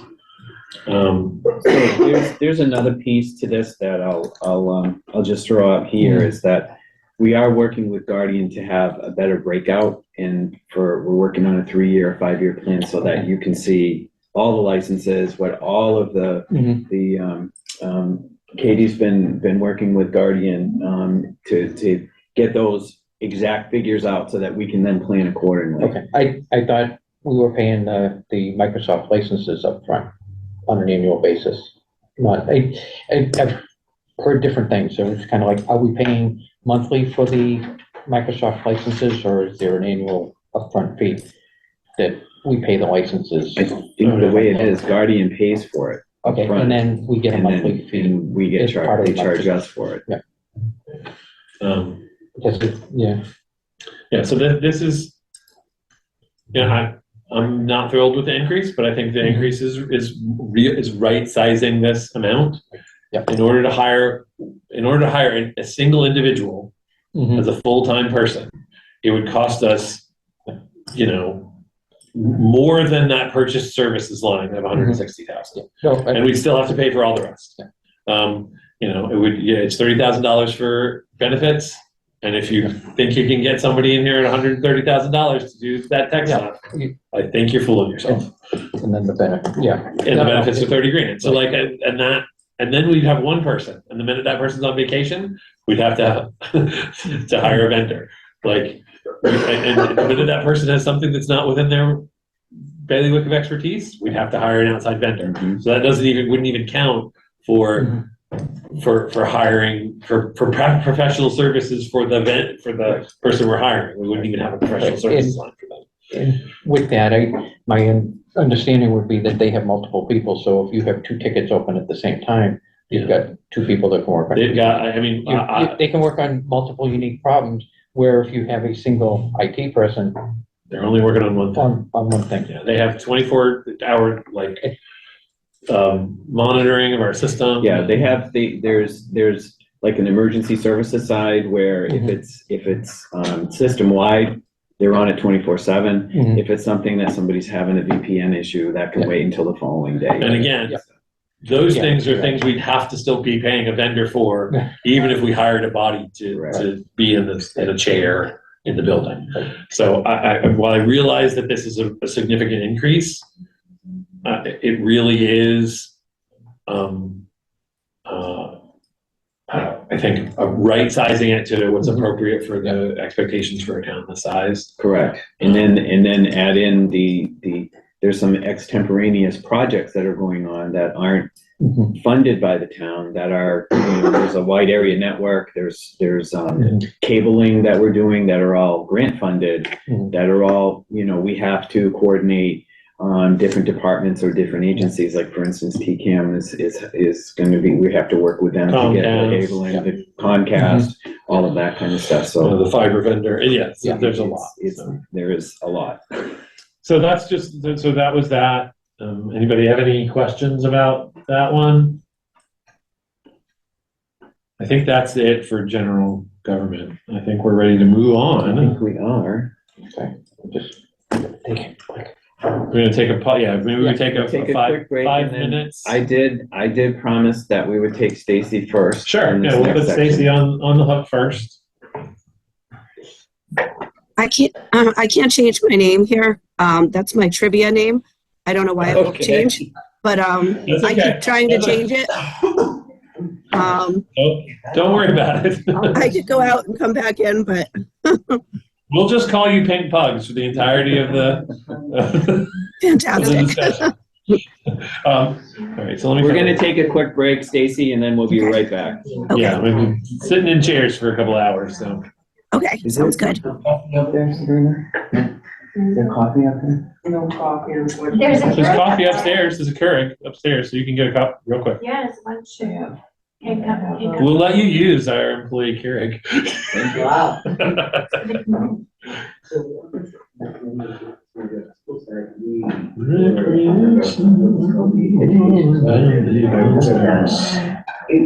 I can't believe it's already noon. This day is like blowing by. My wife drove me. Dropped me off at 7:30. I should have picked you up when I came back from Logan. If I had known you were coming back from Logan, I would have said, Katie, pick me up on the way by. You probably literally drove by my house. Did you come up 93? Because my house is like less than 15 minutes from Logan. Really? Well, depending on traffic. Yeah, Assuming there's no traffic, Yeah. it's 15 minutes from Logan. Okay. If there's traffic, it's like an hour from Logan. But if there's no traffic, Yeah. I didn't know you'd come We to were me. up at 3:30 and we dropped Luke off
682. Thank you. Oh, close. I'm sorry about that. We're gonna do library first. Stacy, the library director, and a couple of members of her board of trustees are joining us. So the library budget is fairly straightforward. The wages of the library director are set by the library trustees. And the assistant library director and the library tech's wages are set pursuant to the determination are consistent with the rest of our collective bargaining agreements. Stacy, correct me if I'm wrong. The line 685, that includes an extra hour for one position. Is that correct? It's 3 hours. Okay, so 3 hours. So that is for the children's librarian, right? Is that right, Stacy? The part-time children's library tech. So she does story times. She works 15 hours right now. That would put her at 18. So that would be the one of the changes in that line 685 is for that amount. So I think, we're talking about a 4.5 increase in total personnel costs, which, given the contractual increases we have, I think is reasonable. The other significant change in here is line 694. I want to make it clear that this is not something that's set by the town. This is something that's set by the state. So that increase is based on the state formula, which I think that was in that formula. I don't want to get too deep into the weeds, but that formula has been provided to everybody. If you guys have questions about it, we can certainly ask. But there's a formula that Stacy shared as to how the state calculates based on the size of the library and the library expenses, what you have to spend on library, other supplies and books. So Books and material. It's books and materials that will be used by patrons and townspeople. So it has to be stuff that's available for, checkout. So if that makes sense. Everything else on the expense side is level funded except for that, which is an increase based on the state's formula. Does anybody have any questions for Stacy or the trustees about any of these issues? I just had a question. I was just thinking I had seen a position that was library maintenance posted last year. Is that a position? Yeah, so is it on facilities or is it? No, there was the Board of Selectmen, so the Board of Selectmen allocated some ARPA funds for cleaning at the library. Okay. We attempted to post the position and try to find out whether or not we could hire someone to do it. That was a very unsuccessful venture, and so we switched the way that we're going to get it and turn it into a vendor contract. So we got 3 quotes for cleaning services. Elise Johnson from the Council on Aging and Stacy from the library interviewed several different individuals who are providing, vendor services as a cleaning vendor to clean that. Okay, building. so it would be an expense, not a way. It was a position I had seen posted. Yeah, it would have been something we would have to put in the budget as a position if we ended up hiring someone, because the ARPA money would have run out. But at this point in time, we're funding it from that line. From an expense line for professional services. Yes. Okay. I just wanted to clarify that it's for not just the library, but for the senior center, the whole building. Yeah, library. Yeah. Apologize, yes. No, it's an ARPA line. ARPA For now. For now. When it's done with ARPA, it will likely go into a facilities professional services. Excellent, thank you. Otherwise, we'd have to figure out a way to split it between council on aging and library, and that, it would just be, I don't know if that makes sense. Anybody else have anything else they wanted to raise about library? We promise to try to get Stacy in and out as quickly as possible. Okay, sounds like you're done, Stacy. All right, thanks, Stacy. Thank you very much. Thank you. Thank you, everybody.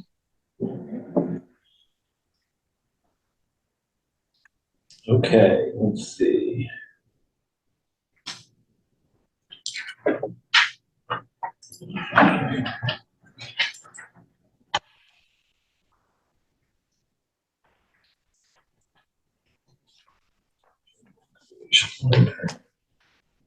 Okay, so. Come up. Oh, yeah. I got two. Only if she makes you. You don't have to, we would make you. Amy makes you. I don't think there was any option in that. No, get up here. Wing person. That's right.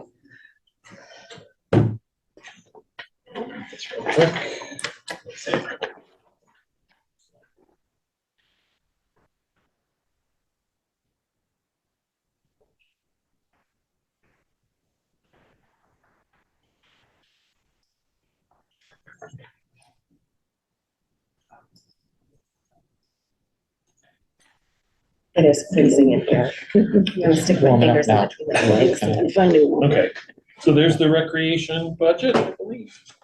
Where are we at, 701? 701. 701. I don't have that big cover sheet. I only have that small sheet. I didn't do that one. Yeah, this is from the actual budget. Yeah. So, everything you see above the personnel line is all contractual. It's an increase in the clothing allowance and the longevity stipend. Yeah. Plus the contractual allowance, increases from the collective bargaining agreement and steps. Yeah. And then level funded miscellaneous supplies and services. Yeah. The one other piece that I wanted to mention as a part of this is that we are going to be increasing the revolving fund, the recreation revolving fund. Mm-hmm. As over the last couple of years, we've had to go in and make increases during the year. So we're gonna be increasing that fund Just straight in up. the budget. Yeah. So that we won't have those in-year increases. It still wouldn't allow expending more than is brought in, but it would allow the total amount of expenditures over the course of the year to be increased. It was the 25,000, right? No, it was 52% or something, 52,000 was allowed to be spent out of our own Yeah. income of revolving. Was it 52K, somewhere around there, I think it was 57? 75 But when we you were- hadn't, I actually think it's more than 80. that. It was 80 and we went up to 100. right, well, this year. because we increased it mid-year last Yeah. year because we were like, and we really should have been doing it yearly, but none of us really thought about it. It's and then- something yeah. that we had. We're gonna catch up. Yeah. We- Yeah, so we're gonna- catching up We're now. gonna catch up. What catching we up said now. we would do is an annual review for that article going into the budget. It's kind of Yeah. like, because we hadn't asked, when the request came in, I requested Katie to provide Yeah. a list of the debits and the credits from that Yeah. account. And we should do that for every revolving account on an annual basis, Yeah. so that we're presenting at town meeting. The appropriate The number. appropriate number. But that's not a part of this line, but I No, just wanted to But mention just it. yeah, so that we don't have to. Because that's where a try and go back significant in. portion of recreation spending, it comes out of that revolving. Is revolving. Right. Well, yeah, it's only 2,500 out of your general. Yeah. Like the rest is all revolving, really. Mhm. Like Anybody that, have any questions? just the services. Any? You got anything for me? Got nothing here. Got anything for me, folks? I'm not asking for an increase really in anything that isn't, like, No, you I'm said, just contractually trying to think part of if it. we had been doing a transfer out on an annual basis to cover There was a $10,000 in the Transfer. budget, there's a $10,000 transfer from Mhm. the revolving account to support the operating. the assistant director's salary. Correct. Yeah. Yep, Okay, so that will continue. yep, that continues. That's still in there. Okay, That's part of the revenue side of the budget. right, Yeah. yeah. But thank you for bringing it up. Mhm. Anything else?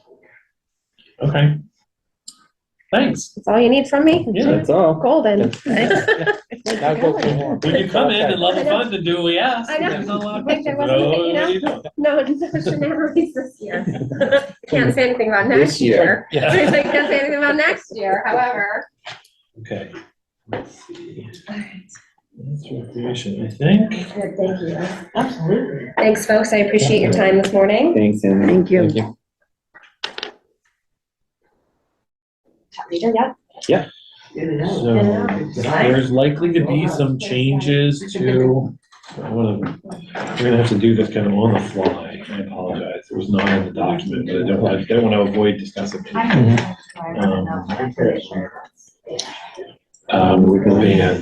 Yeah, The band. Memorial or the regular band? There's two separate, I think. I think that, yeah. No, they're in. I think they're both in the same. But they have separate lines in them. Yeah.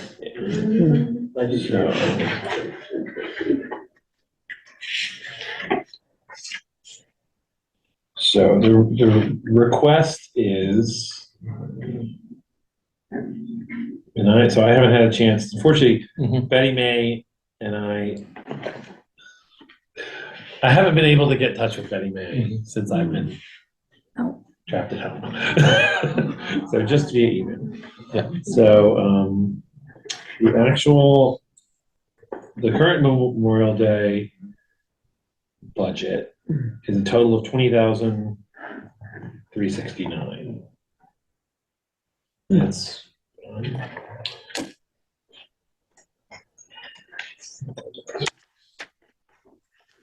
Yeah, that's Memorial and Band. Yeah.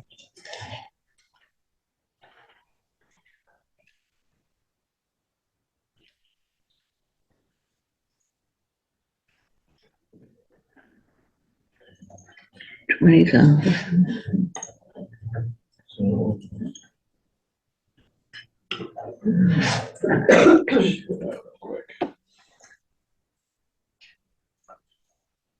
So there's that. Now, we are, like I say,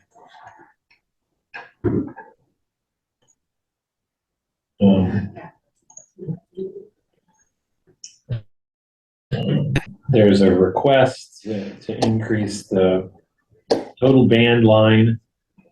The band, which is the last two, the 13,000. Yeah. Betty May has asked to increase that to 14,900 from 13,700. So she's asked for increase in that line, 717 by $1,200. And she's asked for a slight increase in 714 and 716. 714, I think she wants 1775, so $230 increase.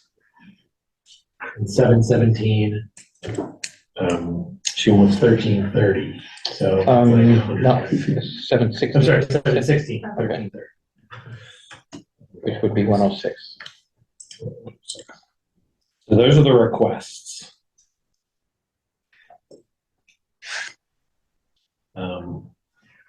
This is as a result of, so, shall I put it this way? Band members have a union. Okay. There's a union scale for band members. And that is not something that the town or negotiates for, but when Betty May goes to hire band members, there's a union scale at which band members get paid. So,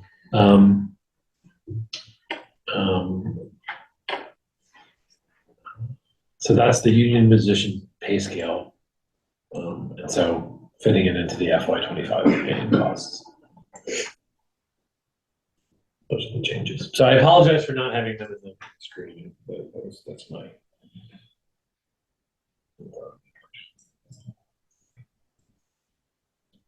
I was gonna say, and they weren't in the spreadsheet yet. No, they weren't in the So spreadsheet. what are we looking at for a total on roughly? 21,905 total, and the difference is 1,536, which is 7.5%. You know what? I can do this right here. I can show it on the screen.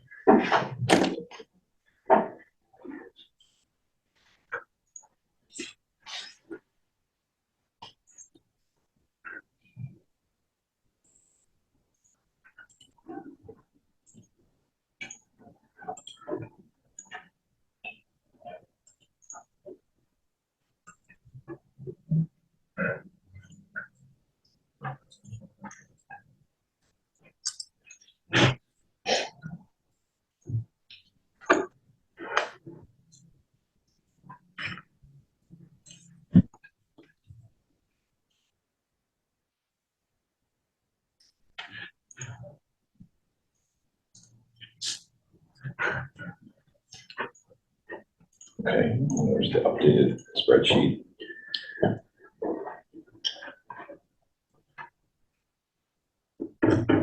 The significant fiscal impact of this is the van services, and that's based on the union contract.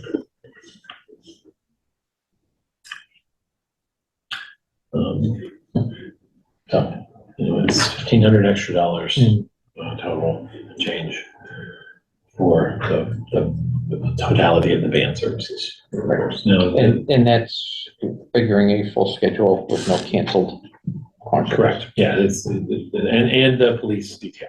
Yeah, okay. Which is the professional services lines.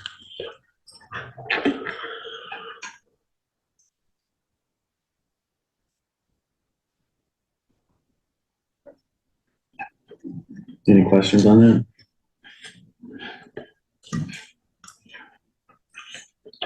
Okay. Yeah, I have no questions. It gets harder and harder now.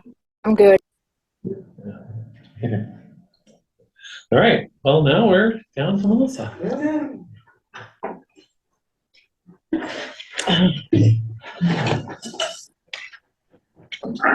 Oh, How are you? good, how are you? Good. Hi. Hi. Hello. Treasurer collector. All the other stuff. Oh, yeah, I was gonna say. Yeah, and all the stuff on the bottom. All the stuff at the bottom. Little thing I gotta go find now. I'll make sure I'm missing anything. You got 9. You're at 9 minutes. No, no, yes. Okay. No. We definitely stop the clock. But to be fair, we got through the general government yeah. stuff, right? That's good. There was one maybe to go back and visit. There's a couple. No. It's the webmaster thing, and just want to look at the audit on the accountant just to see. I think it goes up $500 a year, and I don't think we increased it, but it's still higher than what the contract was. They're small. I'll go back and visit them. Well, we can talk about that after we. Yeah. We'll fill Jerry in on. Thanks. Yeah. Exactly. It's kind of like they're small items. It's kind of like that. I just realized I hadn't. Anytime, Jerry. Anytime. All right, so let me share this. Okay, so this is the treasurer collector's budget for the office. To be clear. This is budget for the people in the office and the functioning of the office and not the other extraneous stuff. Yeah. Again, this is one of those above the personnel line is all contractual stuff.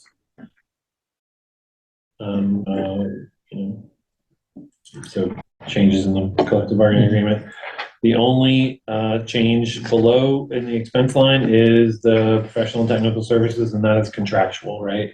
Yeah, that's the unemployment UTMC. It went up in an extra $540. Everything else is level cost. So anybody have any questions on those? Those are pretty straightforward. It's straightforward, but I'm going back to my consistency on longevity. It's kind of like, no, sorry, it was. It's up there. Yeah, no, it's kind of like, see, I got clothing and. Sorry. Oh, clothing stipends. Yeah, it's kind of like, no, it's kind of like, Yeah. And I'm gonna double check the longevity, I mean, the clothing stuff and make sure it's. Yeah, no. I have 2 people now instead of 1 on longevity. Yeah. Okay, so now debt. Debt, oh, debt, okay. We're debt free. Yeah. Wishful thinking. So as you can see, our long-term principal debt, so I want to be cautious about these numbers. This is our current debt position. This does not include all of the debt that we have as a town agreed upon. For instance, the fire truck, the second fire truck that was approved by the capital plan we haven't borrowed any money for that yet. So we are not paying any debt service on that. So that is not in these numbers. There are also some smaller capital plan things from FY24 capital plan that we haven't done the larger borrowing. Mhm. So that's going to make a slight increase to this. And this obviously doesn't include any borrowing for capital plan for FY25 because that hasn't been approved yet. So I would expect a more realistic picture of this to be a slight increase as opposed to a $61,000 decrease. Once we, do you remember when we had this discussion, how much from the FY24 capital plan we still had to borrow for it? It was like 142,000. Okay. Yeah. So $142,000 is we still have to borrow that for. So the principal and interest payments for that aren't included in here. Okay. So we were talking about borrowing that over like 7 years, I think. Off the top of my head, don't know. Yeah. I think Eric said, because in my head I was like 7 years for 140, it's 20,000 and change Yeah. for principal and interest per year. Yeah, it's the pickup trucks, flammable storage cabinets, pickup truck with plow, couple things. Yeah. From the. So it's not big stuff, but there are a couple of small things that we do have to borrow for that. So that's probably, if we do borrow those over 7 years, you're talking about $25,000 approximately in principal and interest. So that'll come off that -61. I'll drop that down to like -35. And then we were talking about a capital plan for next year. And so those costs would add into this. Just to have a better idea about where our debt position is. So we're going to have to raise that's not going to be a negative. It's probably going to be closer to zero. Especially when you get 2 years out. And some of the big ones are gonna start hitting. The retirement system. Oh, whoops, sorry. The retirement system, which is the next line here. This is a bill that we get from retirement. Mhm. It's based on our salaries. It's just how much, this is not negotiable or optional. It's just a bill. It's an actual. We're level funding the unemployment compensation line. This is a line that oftentimes doesn't get spent at all. I think right now it's zero. We haven't paid any yet. Yeah, we haven't paid any unemployment claims because of the small staffing that we have in the town. There will be years when we don't pay any. Right. And because we don't pay based, the preventive number is kind of like we pay based on use. Yeah. It's kind of like we lay somebody off, we have to pay the full amount at that time. Right. In general, the unemployment insurance you pay in quarterly based on what your salaries were. Right. It's kind of like, it's So kind of. this is actually, in my opinion, for a town like Townsend, a more fiscally responsible way to do it, because we don't lay people off in the kind of regular. We're not the size business that regularly lays people off. Right. Yep. So we put aside 15.9, and we also don't spend it. Yeah. The fun part is, the fraud that goes on, When we get submissions from someone saying, "Hey, we got laid off," like, some of them happen to be names. It's kind of because when you sign up for unemployment, you pick and choose the list of employers that they have. Yes. And because I had a friend, his business was Longhorn Service. He did auto repair. People that worked at Longhorn Steakhouse often selected. Oh, that's funny. Nice. Yeah. It's kind of like, so it's half and half. He had to fight a lot, but it's kind of like, but understanding the unemployment system is good. Yes. and how it goes. So I'll go up to this fun one, health insurance. You can see the top total there is the town's health insurance. This captures this is an estimate. This does not capture everything, I think, unfortunately. We are still negotiating with Maya about the total cost of increase for FY25. They come in at around 6%. My hope is that we can get it closer to 4%. If we do a couple of minor plan changes, I have to discuss those with the Board of Selectmen. We haven't done that yet because we only just heard back from Maya, I think, last Exactly, week. yeah. it was just Their a- response to our meeting about the rates. So, and Uh, that meeting happened when I was physically here. I was in this room when we had the meeting with Yeah, yeah. Maya, but we didn't hear the rates. They didn't get response back to us. So if I made the calculation is we took actuals from the first 6 months of this fiscal year and doubled it. So, and of course, people drop off, qualifying events where they change insurance plans, et cetera. But that's how we did it. So this number also captures some of the ARPA funded positions for police and fire that got hired, and their benefits were not being paid for out of ARPA. They're being paid for out of this health insurance line. So that number captures those positions. So how are we wrapping those in? So if we're funding, for instance, we are adding an additional $10,000 of our budget into that, are we still taking on the full, Well, so for instance, thank you, Jerry. The community services coordinator and the human relations director are already in here. They've been here since hire. Right. So we don't have to worry about all of a sudden getting a new bill for them when the ARPA runs out. Gotcha. The only things we're paying on ARPA, their salary, their benefits are being paid out of that line. So that won't be a cliff. It's not going to be. It's not going to be. We're not paying for anybody because out of ARPA for benefits. So that's, I'm not thrilled by that increase, but this is an increase, and what are you gonna do? So, once it's likely, my guess is, it's gonna be probably about 130 total, once we add in the increase for the cost from Maya. Yeah, the projected, which isn't even actual. Close enough. So the life insurance town share, that's just this is Number of employees. based on number of employees, so it's not a. Medicare, this is again something, our town share, 1.045. we get billed based on you guys, Salary. Yeah. So this is again, not optional, not discretionary, and we just get it billed. And believe it or not, it's 7%.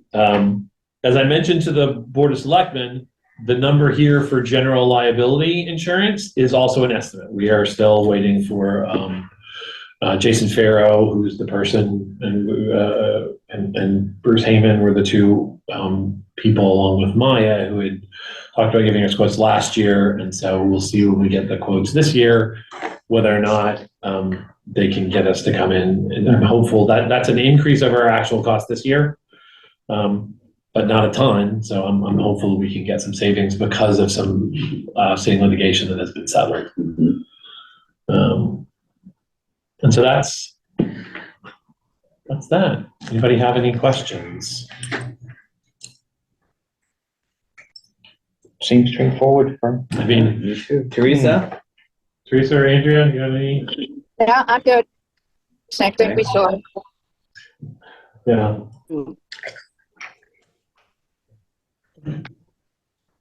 Yay, thank you, everyone. Okay. Okay.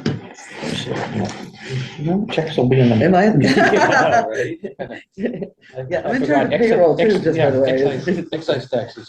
Yeah, yes. The town. Yep. Okay, so you said you wanted to go back and talk about some general comments, right? Yep. You paid yours? Oh, right. Okay. And it could. Don't want to look you up. We'll start with Go the ahead. accountant. Go ahead. I love it.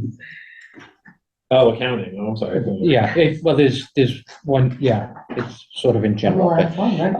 the accountant audit professional services line, Okay. it was 24,000 last year. What number are we looking at? It's line number 44. I'm gonna throw it up on the screen. Okay. So line number 44, which is our audit services, the $24,000. Right. So you believe that contract increased to 24.5?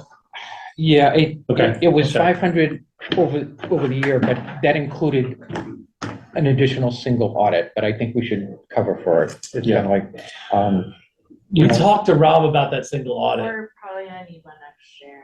okay. Yeah, because of the Greenville Road Bridge project, it's probably gonna be the big expenditure in FY '24 that's gonna be next year, we'll need it. So, I will, We Yeah. didn't have it in the budget. We had to add it to the budget, didn't we, last year? we had to figure out a way to pay for it. Exactly.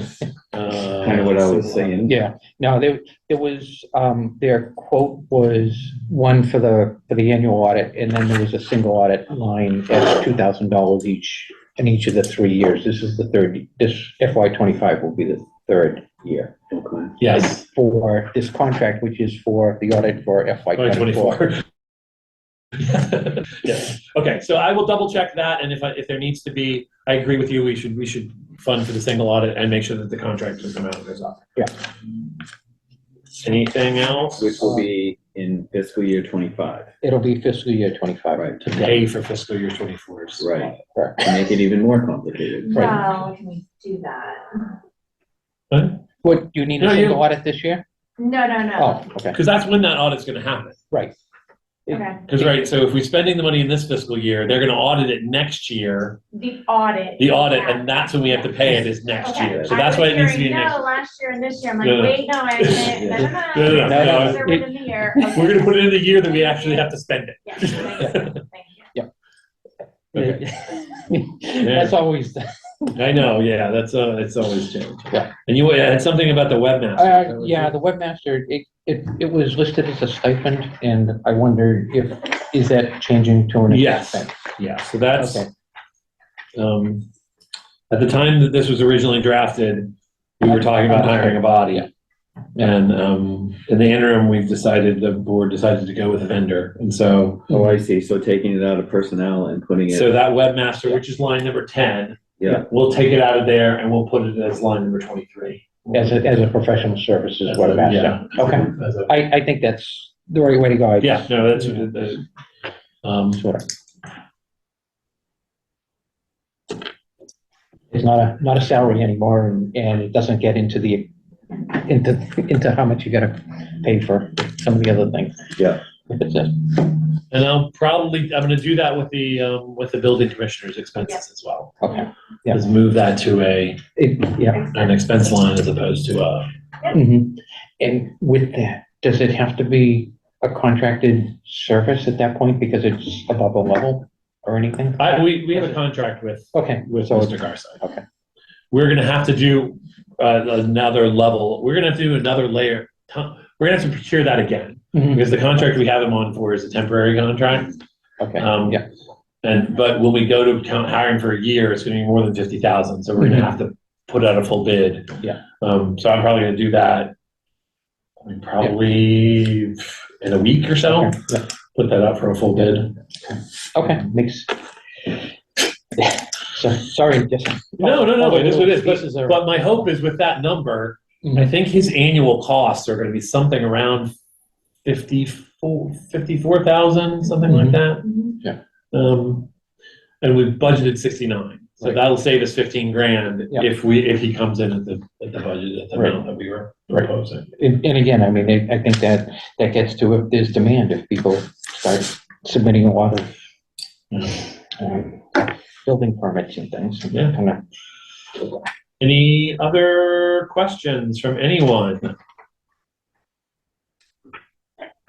I think we covered a lot. So So I want to say to all of the members of the department heads who showed up and even those who weren't able to be here and all the staff that have helped on this, I really do appreciate it. This is, as everybody who's gone through this knows, a bit of a Herculean effort to try to shape a budget over the course of a couple of months.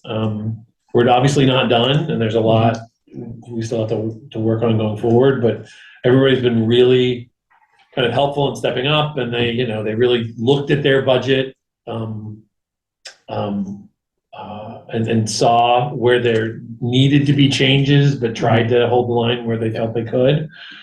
And I wouldn't have been able to do all that work myself. So I really thank all the department heads. And I know that they turned around and went to Katie to get information to do their budget. So thanks, Katie, for helping everybody. I take the heat. But you know, the way that we've done it over the last couple of years, I think is good in that I think the departments are getting a better handle on what their actual budgets are, and hopefully they're going to be able to take some more ownership of those budgets, and be more on top of them than I think, more or less of a top-down style of budget. I agree. Andrea?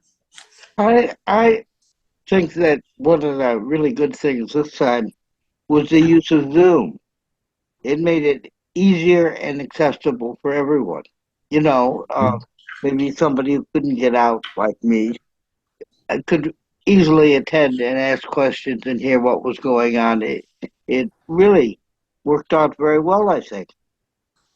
I agree. I agree. The ability to share those kind of department level budgets right up to the screen. That's something we couldn't do 5 years ago. I certainly wouldn't have known how. So I agree with you, Andrea. Well, it's all part of the MIS upgrades. Yeah. Well, we've got this owl. Yeah. All right. No, I wanna share in the, I can't speak for the Board of Selectmen, but I'll speak for myself that this is a Herculean project, and it seems the last couple of years things have worked much smoother. There's a lot more collaboration between the departments, also between the boards and the committees, and I think everybody involved in it is really doing a great job making sure that A, things are transparent, but B, we're getting the information and live changes are happening so that we're all in the know of what's going on. I know in the past when I first became a selectman, just any change in the omnibus and the new version came out, usually the first 15 minutes of the meeting was, what version do you have? It's kind of like it changed from that version. Exactly. It's color coding. We used a different color this week to highlight changes. Exactly. Yeah. So just in that time savings alone, I think is important to know. But I do appreciate everybody. I appreciate the finance committee coming in on Saturday as well. This again is I think one of the best parts of coming in on a Saturday where we're all together. We can get it done in one session. I think is super. Still light outside. It's still light outside. But no, I appreciate everybody and all the work that they've put into it. And so just for the record, just to follow up on that, we did talk about some changes. I will go ahead and make those changes on the budget as soon as possible and send out an updated one. I'm going to send it to all of the department heads and to both of the FinCom and the Board of Selectmen, so anybody can take a look at it. And if anybody has any questions or concerns, they can let me know. All right, so I'm going to jump back up to 2.2. Our next meeting, Board of Selectmen meeting, will be 3/19/24 at 6 p.m. and special town meeting on 3/19/2024 at 7 p.m. Teresa, you have anything else?